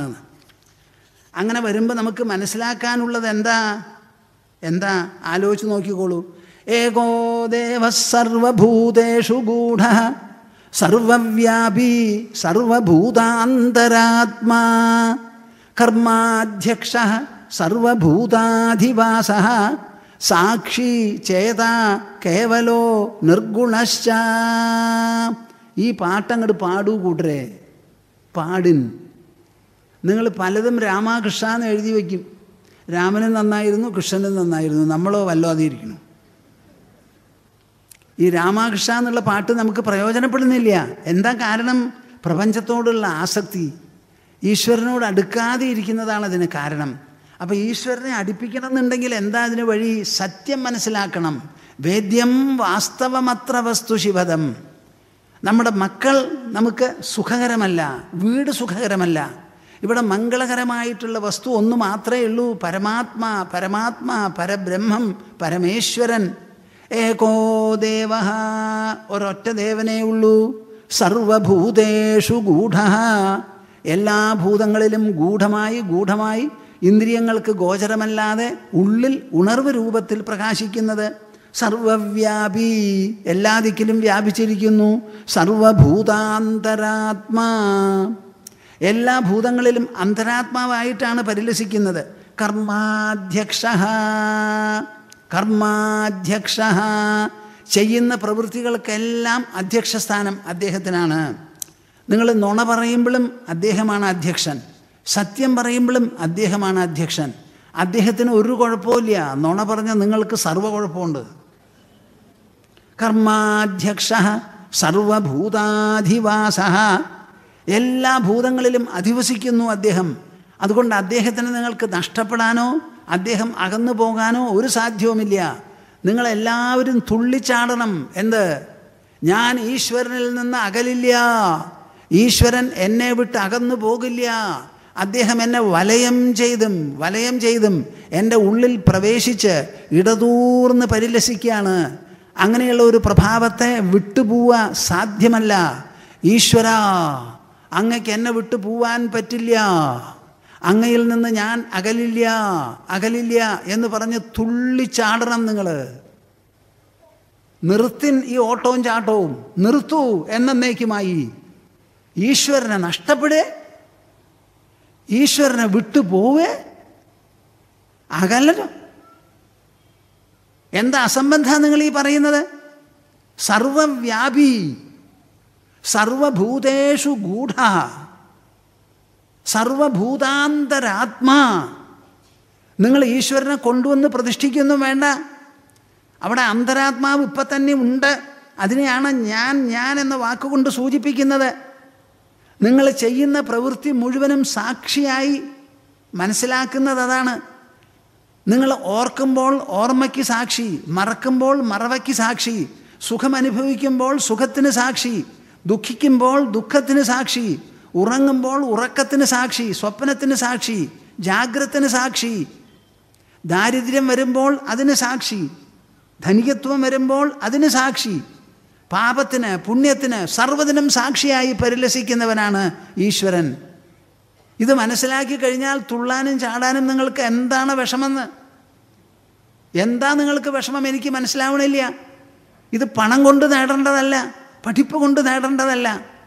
ഈ സത്യം ഉണരുന്നത് കൊണ്ട് നമുക്കുണ്ടാവേണ്ട വൈഭവമാണിത്. സാക്ഷി ചേത, ഈശ്വരൻ്റെ രൂപം ചേതസ്സാണ്, ചേതനയാണത്. ഒരേ ഒരു വിവരണേ ഭഗവാനുള്ളൂ. എന്ത്? ചൈതന്യം, കോൺഷ്യസ്നെസ്, ശുദ്ധബോധം, ഉണർവാണ്. എവിടെ ഉണർവുണ്ടോ അവിടെ ഈശ്വരനുണ്ട്. ഉണർവില്ലാത്ത ഒരു സാധനവുമില്ല. നിങ്ങൾ പറയണു ഞാൻ ദുഃഖിക്കുന്നു എന്ന്. ഞാൻ ദുഃഖിക്കണമെങ്കിൽ എന്ത് വേണം? നിങ്ങൾ വണ്ടിയിൽ യാത്ര ചെയ്യുമ്പോൾ വണ്ടി ഓടുന്നു, നിങ്ങൾ ഓടുന്നുണ്ടോ? ഓടുന്നുണ്ടോ? അപ്പം നിങ്ങൾ ദുഃഖിക്കുന്ന സമയത്ത് ദുഃഖമുണ്ടാവുമ്പോൾ ഞാൻ ദുഃഖിക്കുന്നു എന്ന് പറയുമ്പോൾ ദുഃഖമില്ലാതെ ആ ദുഃഖാനുഭവത്തിൽ നിങ്ങൾ നിൽക്കുന്നത് കൊണ്ടല്ലേ ഞാൻ ദുഃഖിക്കുന്നു എന്ന് പറയണേ. ദുഃഖം ഒരു അനുഭവം മാത്രം. എങ്ങനെ? ഒരു വെളുപ്പ് നിറം കാണുമ്പോൾ വെളുത്തതിനെ ഞാൻ കാണുന്നു എന്ന് പറയുമ്പോൾ ഞാൻ വെളുക്കണുണ്ടോ? കറുത്തതിനെ കാണുമ്പോഴോ? അപ്പം ഞാൻ സുഖിക്കുമ്പോൾ ഞാൻ സുഖമാവുന്നുണ്ടോ? ദുഃഖിക്കുമ്പോൾ ഞാൻ ദുഃഖമാവുന്നുണ്ടോ? ഞാൻ അച്ഛൻ എന്ന് പറയുമ്പോൾ അച്ഛനാകുന്നുണ്ടോ? പിന്നെ എന്താ നിങ്ങൾക്ക്? എന്നാപ്പാ കവലൈ? Why should you have been worry then? എന്താ അത്ര വറി നമുക്ക് ചെയ്യാനുള്ളത്? മനസ്സിലാക്കൂ ഈ സത്യത്തെ. മനസ്സിലാക്കാത്തത് കൊണ്ടാണ് നിങ്ങൾക്ക് വിഷമം. കേവലോ നിർഗുണശ്ച ഇതൊന്ന് മാത്രമേ ഉള്ളൂ, കേവലനാണ്. നിർഗുണശ്ച, ഒരു വിധത്തിലുള്ള ഗുണഫലങ്ങളും അതിലേശുന്നില്ല. നമുക്ക് ശരീരമുണ്ട്, സമ്മതിച്ചു. മനസ്സുണ്ട്, ഒത്തു. ബുദ്ധിയുമുണ്ട്, അതും അംഗീകരിച്ചു. അഹങ്കാരമുണ്ട്, വകവച്ചു തന്നു. ഇതിനെല്ലാറ്റിനും അപ്പുറത്തുള്ള ഒന്നിനെയാണ് ഞാൻ എന്ന് പറയുന്നത്. ആ ഞാൻ എന്ന് പറയുന്ന ആത്മതലമുണ്ടല്ലോ, ശരീരത്തിനും മനസ്സിനും ബുദ്ധിക്കും അഹങ്കാരത്തിനും അപ്പുറത്ത് കിടക്കുന്ന ആത്മതലം, അതിൽ നിന്ന് ഒരു പ്രവൃത്തിയും നിർഗളിക്കുന്നില്ല. അതിലൊരു തരത്തിലുള്ള ഫലവും വന്ന് പതിക്കണമില്ല. അത് നിഷ്ക്രിയമാണ്, നിർവികാരമാണ്, നിർബാധമാണ്. ആ നിർബാധമാണെന്നുള്ള പാട്ട് പാടുവപ്പാ, പാട്ട് പാടൂ. ഇടയ്ക്ക് അതും ഇരിക്കട്ടെ. എത്രയോ ദുഃഖം അനുഭവിക്കുന്നു. ആ ദുഃഖത്തിൻ്റെ ഇടയിൽ ഞാൻ നിർദുഃഖിയാണ്, എനിക്ക് ദുഃഖമില്ലേ എന്നൊന്ന് കട്ടെങ്കിലും പറഞ്ഞൂടെ? ഒന്ന് ഇമിറ്റേഷനിലായിക്കോട്ടെ. ഇമിറ്റേഷൻ പണ്ടെന്നിരിക്കാറുണ്ടല്ലോ ചിലർ. ഏകോ ദേവ സർവഭൂതേഷു ഗൂഢ സർവവ്യാപി സർവഭൂത അന്തരാത്മാ കർമാധ്യക്ഷ സർവഭൂതാധിവാസ സാക്ഷി ചേത കേവലോ നിർഗുണശ്ച. മുണ്ടകോപനിഷത്തിൽ ഞാൻ ഇത്രയേ പറയാൻ ഉദ്ദേശിച്ചുള്ളൂ. ശ്വേതാശ്വതരോപനിഷത്തിലെ ശ്ലോകമാണിത്. എന്താണ് ദൈവം എന്ന് ചോദിച്ചാൽ എല്ലാറ്റിൻ്റെയും ഉറവിടം, ആസ്ഥാനം, ആധാരം. അതെന്താ എന്ന് ചോദിച്ചാൽ അതിനുള്ള മറുപടിയാണ് പറഞ്ഞത്. നമ്മൾ പല വിധത്തിലുള്ള കർമ്മങ്ങൾ ചെയ്യുന്നുണ്ടല്ലോ, ആ കർമ്മങ്ങൾക്ക് ഫലമുണ്ട്. ഏറ്റവും വിശിഷ്ട കർമ്മമാണ് യാഗം എന്ന് പറയുന്നത്. പക്ഷേ ആ യാഗം ചെയ്യുന്നതിന് അനുസരിച്ചൊരു മനസ്ഥിതി വേണം ആ യാഗകർത്താവിന്, യജമാനന്. മുണ്ടകോപനിഷത്തിൽ അങ്കിരസിൻ്റെ അടുത്ത് ശൗനകൻ ചെന്ന് ചോദിച്ചു, എന്തിനെ അറിഞ്ഞാലാണോ മറ്റെല്ലാം അറിയപ്പെടുക എന്നുള്ള ചോദ്യത്തിന് മറുപടിയായിട്ടാണ് അദ്ദേഹം അവ്യയത്തിൻ്റെ കാര്യങ്ങളൊക്കെ പറഞ്ഞ് മനസ്സിലാക്കിയത്. ഇതുമാതിരി വേറെ ഒരു ഉപനിഷത്താണ് കഠോപനിഷത്ത്. വളരെ വിശേഷപ്പെട്ടതാണ്. മുണ്ടകം, കഠം ഇത് രണ്ടും നിങ്ങൾ പഠിക്കേണ്ടതാണ്. കഠോപനിഷത്തിൽ എന്താണ് വിവക്ഷ എന്ന് ചോദിച്ചാൽ, വാജശ്രവസ് എന്ന് പറഞ്ഞ ഒരാളുണ്ടായിരുന്നു. അദ്ദേഹം ഒരു വലിയ യാഗം നടത്താൻ തീരുമാനിച്ചു. എന്നിട്ട് യാഗത്തിന് വേണ്ട ഏർപ്പാടുകളൊക്കെ ചെയ്തു. ഗംഭീരമായിട്ട് ഋത്വിക്കുകളെ വിളിച്ചു. എല്ലാം ഏർപ്പാടാണ്. അദ്ദേഹത്തിൻ്റെ ഒരു മകനുണ്ട്, നചികേതസ് എന്ന് പേരായിട്ടൊരു മകൻ. അപ്പോൾ ഒരു ചെറിയ കുട്ടിയാണ്. അദ്ദേഹത്തിന് ഇതൊക്കെ അറിയാമല്ലോ. അച്ഛൻ എന്തെങ്കിലുമൊക്കെ ചെയ്യുമ്പോൾ കുട്ടികൾക്ക് പ്രായമായിട്ടില്ലെങ്കിലും കാര്യങ്ങൾ നടക്കണതൊക്കെ അവർക്ക് അറിയാം. ചില കുട്ടികൾക്ക് നമ്മൾ വിചാരിക്കുന്നതിനേക്കാൾ ബുദ്ധി ഉണ്ടായി, മനസ്സുണ്ടായി എന്നും വരാം. ആ യാഗങ്ങളൊക്കെ ഭംഗിയായിട്ട് അങ്ങനെ നടത്തി അവസാനം ദാനം കൊടുക്കാനുള്ള സന്ദർഭം വന്നു. ദാനമാണ് യാഗത്തിലെ ഏറ്റവും വിശേഷം. ആ ദാനം കൊടുക്കാനുള്ള സന്ദർഭം വന്നപ്പോൾ എന്തായി? കൊണ്ടുവന്ന് നിരത്തി. എന്തിനാ നിരത്തിയത്? തംഹകുമാരം സന്തം ദക്ഷിണാസു നീയമാനാസു ശ്രദ്ധ ആവിവേശ സോ അമന്യത. യാഗം നടത്തിക്കൊണ്ടിരുന്ന യാജശ്രവസിൻ്റെ മനസ്സ് ദുഷിച്ചിരിക്കുക. എന്താ കാരണം? 3 മുലയുള്ള പൈക്കൾ, ഒറ്റക്കൊമ്പി, ഒറ്റക്കുളമ്പി, പല്ല് പോയത്, പാല് കറക്കില്ല, ചെനപ്പിടിക്കില്ല, ഇങ്ങനെയുള്ള സാധനങ്ങളെയൊക്കെ കൊണ്ട് കൊടുക്കണതേ. ദാനം കൊടുക്കുന്ന സമയത്ത് കടിഞ്ഞിൽ പെറ്റ് കറുത്ത പശുവായി പശുക്കുട്ടിയായിട്ടുള്ള പശുവിനെ എടുത്തു കൊടുക്കണം എന്നൊക്കെയാണ് പറയുക. എന്തെങ്കിലും നിങ്ങൾ കൊടുക്കണമെങ്കിൽ നല്ല സാധനം മേടിക്കൂ, നല്ല സഞ്ചിയിലാക്കൂ, നിലത്ത് വയ്ക്കാതെ കൊണ്ടുവരൂ. വീട്ടിലേക്ക് പകുതി, ക്ഷേത്രത്തിന് പകുതി, അങ്ങനെ കൊണ്ടുവരരുത്. വീട്ടിലേക്കുള്ളത് വേറെ മേടിക്കൂ, ക്ഷേത്രത്തിലുള്ളത് വേറെ മേടിക്കൂ. അത് ഒരു സ്ഥലത്തും വയ്ക്കാതെ കൊണ്ട് അങ്ങനെ അപ്പിടിയോടെ കൊടുക്കൂ. ആ കൊടുക്കുന്ന സമയത്ത് നിങ്ങളുടെ മനസ്സിങ്ങനെ പുഷ്പം പോലെ ഇങ്ങനെ വിരിയണം. എൻ്റെ ഭഗവാൻ എൻ്റെ കണ്ണിലുണ്ണിക്ക് ഞാൻ കൊടുക്കുകയാണ്, ഇത്രയേ ഉള്ളൂ, എൻ്റെ ഭഗവാനെ തൃപ്തിപ്പെടണേ എന്ന് പറഞ്ഞ് മനസ്സും ബുദ്ധിയും ഹൃദയവും ഒക്കെ ഉരുകി അതിൻ്റെ കൂട്ടത്തു കൂടി അങ്ങനെ വെണ്ണ ഉരുകണമാതിരി ഉരുകിപ്പോണം. അതാണ് കൊടുക്കൽ. ഇവിടെയോ തൊഴുത്തിന് മുതൽ മുടക്കായിട്ടുള്ള പശുക്കളെയൊക്കെ പവിത്രമായ വേദമന്ത്രങ്ങൾ പറഞ്ഞു കൊടുക്കാനാ വാജശ്രവസ് തീരുമാനിച്ചേ. അത് കണ്ടപ്പോഴോ നചികേതസിൻ്റെ മനസ്സിൽ ശ്രദ്ധ ആവിവേശ. ഒന്ന് കേൾക്കണപ്പാ നിങ്ങൾ. യാഗം ചെയ്യുന്ന അച്ഛൻ്റെ മനസ്സ് കരിക്കട്ട. അത് കണ്ടുകൊണ്ടിരുന്ന മകൻ്റെ മനസ്സോ ഒന്നാന്തരം പാലും. ഒരു കർമ്മം ചെയ്തതുകൊണ്ട് മനസ്സിന് ശുദ്ധി വരുന്ന നിങ്ങൾ വിചാരിക്കരുത്. ആ കർമ്മം ചെയ്യുന്ന കർത്താവിൻ്റെ മനസ്സിൽ ശുദ്ധി പ്രക്രിയ ഉണ്ടെങ്കിലേ വരുള്ളൂ. അത് കൊണ്ടുകൊണ്ടിരുന്ന നചികേതസിന് വിഷമം തോന്നി, ശ്രദ്ധ പ്രവേശിച്ചു. എന്നിട്ട് ആ മകൻ എന്തു ചെയ്തു? പീതോദകാജഗ്ധതൃണ ദുഗ്ധദോഹാനിരിന്ദ്രിയാഃ അനന്താനാമതേ ലോകാഃ താൻ സഗച്ഛതി താദദത്. ഇങ്ങനെയുള്ള പൊട്ട സാധനങ്ങൾ, വീട്ടിന് മുതൽ മുടക്കായിട്ടുള്ള സാധനങ്ങൾ, സ്ഥലം മുടക്കിയ സാധനങ്ങളെയൊക്കെ കൊടുത്താൽ, യാഗത്തിൻ്റെ പേരിൽ കൊടുത്താൽ ആ ആളെ എവിടേക്കാ പോവുക? ജീവനെ ഇട്ട് വറക്കുന്ന സ്ഥലത്തേക്കാണ് പോവാന്ന്. ഇത് മനസ്സിലാക്കി നചികേതസ് അച്ഛൻ്റെ അടുത്ത് ചെന്നു. ചെറിയ കുട്ടിയാ, എന്താ പറയുക? അച്ഛാ, അച്ഛൻ ചെയ്യണത് ശരിയല്ല, ഞാനിപ്പോൾ ഇവിടെ പച്ചക്കൊടി പിടിക്കും, ചുവന്ന കൊടി പിടിക്കും എന്നൊന്നും പറഞ്ഞാൽ പറ്റില്ലല്ലോ. അപ്പോൾ ആ കുട്ടിയുടെ സ്വഭാവത്തിൽ എന്ത് ചെയ്തു? അവിടെ ചെന്ന് ചോദിക്കൂ, അച്ഛാ ഈ സാധനങ്ങളാണല്ലോ കൊണ്ടു കൊടുക്കാൻ വെച്ചിരിക്കുന്നത്, ഒക്കെ തനിക്ക് വേണം എന്ന് കെട്ടിപ്പൊതിഞ്ഞില്ലേ? എനിക്കൊരു ചോദ്യം ചോദിക്കാനുള്ളത്, എന്നെ ആർക്കാ കൊടുക്കാൻ പോണത് എന്ന്. വാചസ്രവത്തിൽ ദേഷ്യം വന്നു. എന്താ മോനെ നീ ഇങ്ങനെ ചോദിക്കണേ? എൻ്റെ യാഗത്തിൽ വല്ല തെറ്റുമുണ്ടോ എന്നൊന്ന് ചോദിച്ചാൽ എന്താ വിരോധം? തനിക്ക് ജനിച്ച കുട്ടിയാണ്. സർവത്ര വിജയമിച്ഛേത് പുത്രാദിച്ഛേത് പരാജയം. എല്ലാ ദിക്കിലും വിജയം തേടാം, സ്വന്തം പുത്രൻ്റെ ഹസ്തങ്ങളിൽ പരാജയമാണ് തേടേണ്ടത് എന്ന് ശാസ്ത്രം പറയാറുണ്ട്. അപ്പോൾ തൻ്റെ മകന് നന്മ വന്നാൽ അത് കണ്ട് ആസ്വദിച്ച് എന്താന്ന് ചോദിച്ചൂടെ? അതിന് സമ്മതിച്ചില്ല. ഞാനോ നിന്നെ യമനാ കൊടുക്കാൻ പോണേ എന്ന് പറഞ്ഞു. ഒരക്ഷരം മിണ്ടിയില്ല നചികേതസ്. അവിടെ ചെന്നു. യമൻ അവിടെ ഹാജരില്ല, കൂട്ടക്കൊല നടത്താൻ വേണ്ടി പോയിരിക്കുക സ്വയം. അത് കഴിഞ്ഞ് തിരക്കും ബഹളവുമായി കൊല്ലേണ്ടവരെയൊക്കെ കൊന്ന അവരുടെ ജീവങ്ങളെയൊക്കെ എടുത്ത് ഇങ്ങനെ വരുമ്പോഴേക്കും ദിവസം 3 വന്നു നോക്കിയപ്പോൾ ഉടലോടുകൂടി ഇതാ ഭൂലോകത്തിൽ നിന്നൊരു ബ്രഹ്മചാരി വന്നിരിക്കണു. തൻ്റെ രാജധാനിയിൽ വന്ന് 3 ദിവസം ഒരാളും ശ്രദ്ധിക്കാനില്ലാതെ വെള്ളവും കൂടി കുടിക്കാതെ കിടന്നു എന്ന് കേട്ടപ്പോൾ താൻ പരാജയപ്പെട്ടു അതിഥി സത്കാരത്തിൽ. പേടിച്ച് വിഷമിച്ച് ഞാൻ എന്താ ചെയ്യുക? വേഗം വെള്ളം കൊണ്ടുവരൂ, കാല് കഴുകൂ, തീർത്ഥം കൊടുക്കൂ എന്നൊക്കെ ആയി. അത് കഴിഞ്ഞതിന് ശേഷം കൈകൂപ്പി യമധർമ്മരാജാവ് പറയാണ്, എൻ്റെ പൊന്നുമോനെ, എൻ്റെ എല്ലാം നശിച്ചു പോകും, അങ്ങയ്ക്ക് ഒരു വിധത്തിലും സങ്കടമുണ്ടാവരുത്. അതുകൊണ്ട് എന്തു വേണം? 3 ദിവസത്തേക്ക് 3 വരം ചോദിച്ചോളൂ എന്ന് പറഞ്ഞു. ശരിയെന്ന് പറഞ്ഞു. ആദ്യത്തെ വരം എന്താ? ഞാൻ മരണാധിപൻ്റെ അടുത്ത് പോയി കൂടിക്കാഴ്ച നടത്തി മടങ്ങിപ്പോകുന്ന സമയത്ത് ആ മരണത്തിൻ്റെ അടുത്ത് പോയിട്ടാണല്ലോ വരണത്. അപ്പോൾ 2ാമത് പോകുമ്പോൾ എൻ്റെ അച്ഛൻ എന്നെ തിരിച്ചറിഞ്ഞ് മുൻപിലത്തെ പോലെ നല്ലപോലെ പെരുമാറണം. അച്ഛൻ്റെ മനസ്സിൽ ദേഷ്യം ഉണ്ടാവരുത്, പിന്നെ എൻ്റെ മുഖത്ത് കരിവാളിപ്പുണ്ടാവരുത്. ഞങ്ങൾ തമ്മിലുള്ള പെരുമാറ്റം നന്നാവണം എന്ന്. കേൾക്കുന്നുണ്ടോ നിങ്ങളെന്താ പറയുക? നചികേതസിൻ്റെ സ്ഥാനത്ത് ആദ്യം ആ കുട്ടി ചോദിച്ചത്, അച്ഛൻ എന്നെ കണ്ടാൽ മനസ്സിലാക്കണം, കോപമൊന്നും ഉണ്ടാവരുത്, ഞങ്ങൾ തമ്മിലുള്ള പെരുമാറ്റം നന്നാവണമെന്നാണ്. അങ്ങനെ ഇഹലോകത്തിൽ നിന്ന് പ്രാക്ടിക്കലായിട്ട് ചിന്തിക്കുക എല്ലാവരും. ശരി, തന്നു.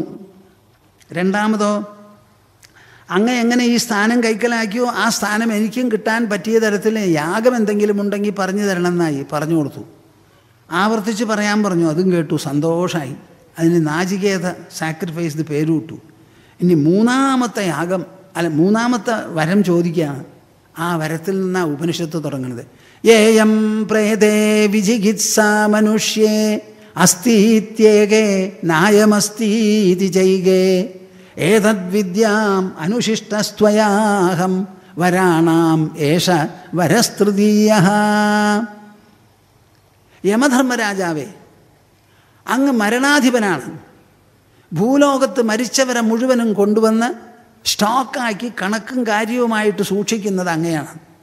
അപ്പോൾ എൻ്റെ മനസ്സിലൊരു സംശയമുണ്ട്. ആ സംശയത്തിന് നിവാരണം ഉണ്ടാക്കി തരണം. എന്താ അത്? മനുഷ്യ ശരീരത്തിൽ നിന്ന് പ്രാണൻ ഒഴിയുമ്പോൾ 2 വിധത്തിലുള്ള ചോദ്യങ്ങളാണ്, സംശയങ്ങളാണ് മനുഷ്യർക്കുള്ളത്. ഒരു കൂട്ടർ പറയണു, അസ്ഥീത്യേകേ നായമസ്തീതി ചൈകേ, പ്രാണൻ പോയതോടുകൂടി എല്ലാം പോയി, ഒന്നും ബാക്കി വരണില്ല എന്ന്. പിന്നെ ഒരു കൂട്ടർ പറയണു, പ്രാണനേ പോയിട്ടുള്ളൂ, ആ ശരീരത്തിൻ്റെ ഉള്ളിൽ ഞാൻ എന്ന് പറഞ്ഞുകൊണ്ട് എന്ത് അസ്തിത്വം നിലനിന്നുവോ അത് ഈ പ്രാണൻ പോയത് കൊണ്ട് പോകുന്നില്ല, അത് മുമ്പിലുണ്ടായിരുന്ന മാതിരി ഇപ്പോഴും ഉണ്ട് എന്ന് വേറെ ഒരു കൂട്ടർ.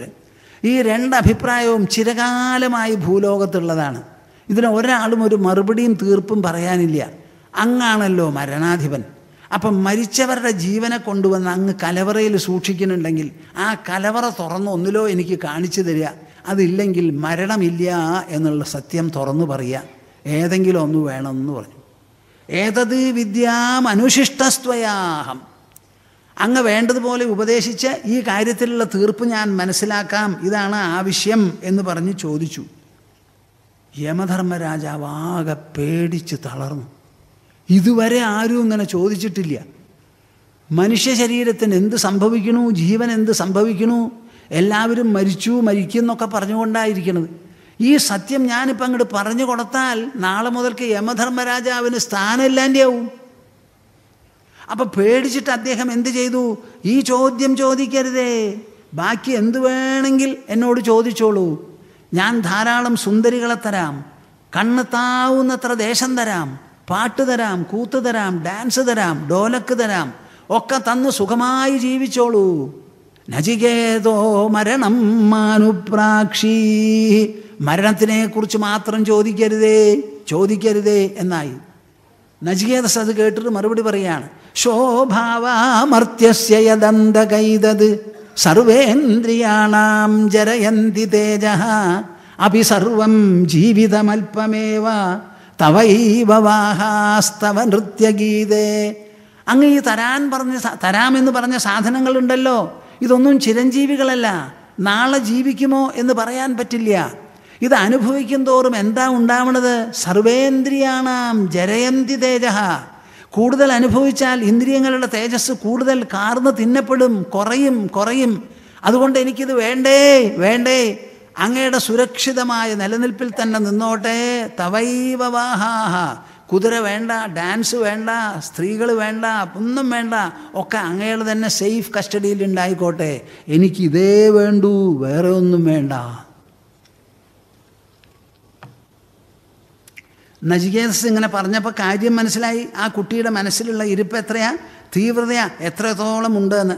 നൈഷാ തർക്കേണ മതിരാപനേയ പ്രോക്താന്യേനൈവ സുജ്ഞാനായ പ്രേഷ്ഠ യാം ത്വമാപഹ സത്യധൃർബദാസി ത്വാദൃഗ്നോ ഭൂയാൻ നചികേത പൃഷ്ട. സന്തോഷമായി അത്രേ. ഈ പറഞ്ഞ ചോദ്യമുണ്ടല്ലോ, ഇത് തർക്കിച്ചതിന് അർത്ഥം കണ്ടുപിടിക്കാൻ പറ്റില്ല. അറിവുള്ള ഒരാൾ പറഞ്ഞു കൊടുത്താൽ തന്നെ ഇത് ഗ്രഹിക്കാൻ പറ്റുള്ളൂ. നീ ഇവിടെ വന്നതും എന്നോട് ചോദിച്ചതും നന്നായി. എന്നെപ്പോലെയുള്ള ഒരാൾക്കേ ഇതിന് മറുപടി പറഞ്ഞു തരാൻ പറ്റുള്ളൂ. അതുകൊണ്ട് നീ ചോദിച്ച ചോദ്യത്തിൽ എനിക്ക് സന്തോഷമുണ്ട്. അതിൽ ഉറച്ചു നിന്ന് ഞാൻ തരാം എന്ന് പറഞ്ഞ ഐശ്വര്യങ്ങളിലോ അഭിവൃദ്ധികളിലോ ഇന്ദ്രിയ സുഖഭോഗങ്ങളിലോ ഒന്നിലും നിനക്ക് താല്പര്യമില്ല എന്ന് വ്യക്തമായി പറഞ്ഞത് കേട്ട് എൻ്റെ കാതും കരളും കുതിർത്തു. നചികേതസിനെ പോലെയുള്ള പൃച്ഛകന്മാർ എനിക്ക് ധാരാളം ഉണ്ടാകട്ടെ എന്ന അഭിനന്ദനം നൽകിക്കൊണ്ടാണ് പിന്നെ സംസാരിച്ചത്. ആ സംസാരിച്ചതിൽ അവസാനം പറയണത് എന്താ? ലോകത്തിലെല്ലാം കൂടി നിത്യോ നിത്യാനാം ചേതനശ്ചേതനാനാം ഏകോ ബഹൂനാം യോ വിദധാതി കാമാൻ തമാത്മസ്ഥം യേനു പശ്യന്തി ധീരാഃ തേഷാം ശാന്തി ശാശ്വതി നേതരേഷാം. അവസാനം പറയാണ് നിത്യോ അനിത്യാനാം. ഈ ലോകത്തിലുള്ള വസ്തുക്കളൊക്കെ അനിത്യങ്ങളാണ്. അതിൽ നിത്യമായ ഒരു സാന്നിധ്യമുണ്ട്. അതെന്താ? ചേതനഃ ചേതനാനാം. സചേതനങ്ങളിൽ മാത്രമേ അത് കണ്ടുപിടിക്കാൻ പറ്റൂ. സചേതനങ്ങളിൽ ചേതനാരൂപത്തിൽ പരിലസിക്കുന്നതാണത്. ഏകോ ബഹൂനാം യോ വിദധാതി കാമാൻ.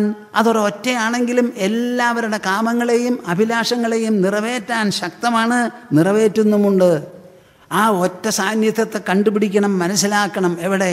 തമാത്മസ്ഥം, തൻ്റെ ഉള്ളിൽ സ്ഥിതി ചെയ്യുന്നതായി ഞാൻ എന്ന വാക്ക് നിദാനമായിരിക്കുന്ന ആ വസ്തുവിനെ വേണ്ടതുപോലെ മനസ്സിലാക്കി ഏനുപശ്യന്തി ധീരാഃ, നല്ല പോലെ അനുഭവിച്ച് സാക്ഷാത്കരിക്കുന്നവരാരുണ്ടോ അവരാണ് ബുദ്ധിമാന്മാർ. തേഷാം ശാന്തി ശാശ്വതി നേതരേഷാം. അവർക്ക് മാത്രമേ ഈ ലോകത്തിൽ ശാശ്വതമായ ശാന്തിയുള്ളൂ, ബാക്കിയുള്ളവർക്ക് ആർക്കുമില്ല. ഇപ്പം എവിടുന്ന് തുടങ്ങി എവിടെയാണ് നിർത്തുന്നത്? തുടങ്ങിയത് എവിടുന്ന? പ്രസ്ഥാനത്രയത്തിൽ നിന്ന് തുടങ്ങി. ഈ ലോകം മുഴുവനും എവിടുന്ന് ഉത്പത്തിയാകുന്നുവോ ആ സ്രോതസ്സാണ് ബ്രഹ്മം. അതിനെ മനസ്സിലാക്കണം. ആ സ്രോതസ്സിനെ മനസ്സിലാക്കാൻ പുറത്തേക്ക് പോകണമോ അകത്ത് മുങ്ങണമോ? അകത്ത് മുങ്ങണം. ബാക്കിയുള്ളതൊക്കെ ഇരിക്കണ പാട്ടിൽ ഇരുന്നോട്ടെ, മിണ്ടണ്ട, കുശു കൊണ്ട് കയറ് പിരിക്കാൻ നോക്കണ്ട, അതൊക്കെ അങ്ങോട്ട് പൊക്കോട്ടെ. നമുക്കെന്ത് വേണം? നമ്മുടെ ശരീരത്തിൻ്റെ ഉള്ളിൽ ചേതനാരൂപത്തിൽ സർവശക്തമായി ജാഗ്രത് സ്വപ്ന സുഷുപ്തി 3 അവസ്ഥകൾ സൃഷ്ടിച്ചുകൊണ്ടിരിക്കുന്ന വിശേഷപ്പെട്ട ഒരു സാന്നിധ്യമുണ്ടപ്പാ. ആ സാന്നിധ്യത്തെ നിങ്ങൾ സാക്ഷാത്കരിച്ചോളൂ. അതേ വേണ്ടൂ, വേറെ ഒന്നും വേണ്ട. തേഷാം ശാന്തി ശാശ്വതി നേതരേഷാം. അവർക്ക് മാത്രമേ ശാശ്വതമായ ശാന്തിയുള്ളൂ, ബാക്കിയുള്ളവർക്കില്ല എന്ന് പറഞ്ഞ് അവസാനിപ്പിക്കുന്നു. ഇതാണ് നമ്മുടെ ഉപനിഷത് വിദ്യ. ഇത് തന്നെയാണ് ശ്രീമദ് ഭാഗവതം പ്രതിപാദിക്കുന്നത്, അടി തൊട്ട് മുടി വരെ. ഇനി ഈ തവണ ഉപനിഷത്തിനെ സംബന്ധിച്ച സംസാരം നിർത്തി. ഇനി ഒരു ദിവസം എനിക്ക് ഇംഗ്ലീഷിൽ സംസാരിക്കേണ്ടി വരും. അത് കഴിഞ്ഞാൽ 29-ാം തീയതിയിലത്തെ സംസാരം സാധാരണ ഉപനിഷത്തിനെ കുറിച്ചല്ല, ഞാൻ ശ്രീമദ് ഭാഗവതത്തെക്കുറിച്ച് തന്നെ ഒരു വിഹക വീക്ഷണം പോലെ അന്ന് സംസാരിക്കുന്നുണ്ടെങ്കിൽ. ശാന്തസ്വഭാവമജരാത്മകമേക സത്യം സംവിത്പദം നിരുപമം കലനാവിഹീനം അന്തർബഹിശ്ച ബഹുധാ വ്യവഹാര്യമാണം തദ്ദൈവമേവ മമ സർവം അഹം തദേവാ. പ്രബുദ്ധം വിമുക്തം വികാരാദിഹീനം പ്രസന്നം സദാ നിത്യബോധസ്വരൂപം പരം നിശ്ചലം നിർഗുണം സർവരൂപം ഭജേഹം സദാനുസ്മരാമി പ്രണൗമി. ഹരി ഓം ഹരി ഓം ഹരി. എല്ലാവരും കൂടി ജപിക്കുക. ഓ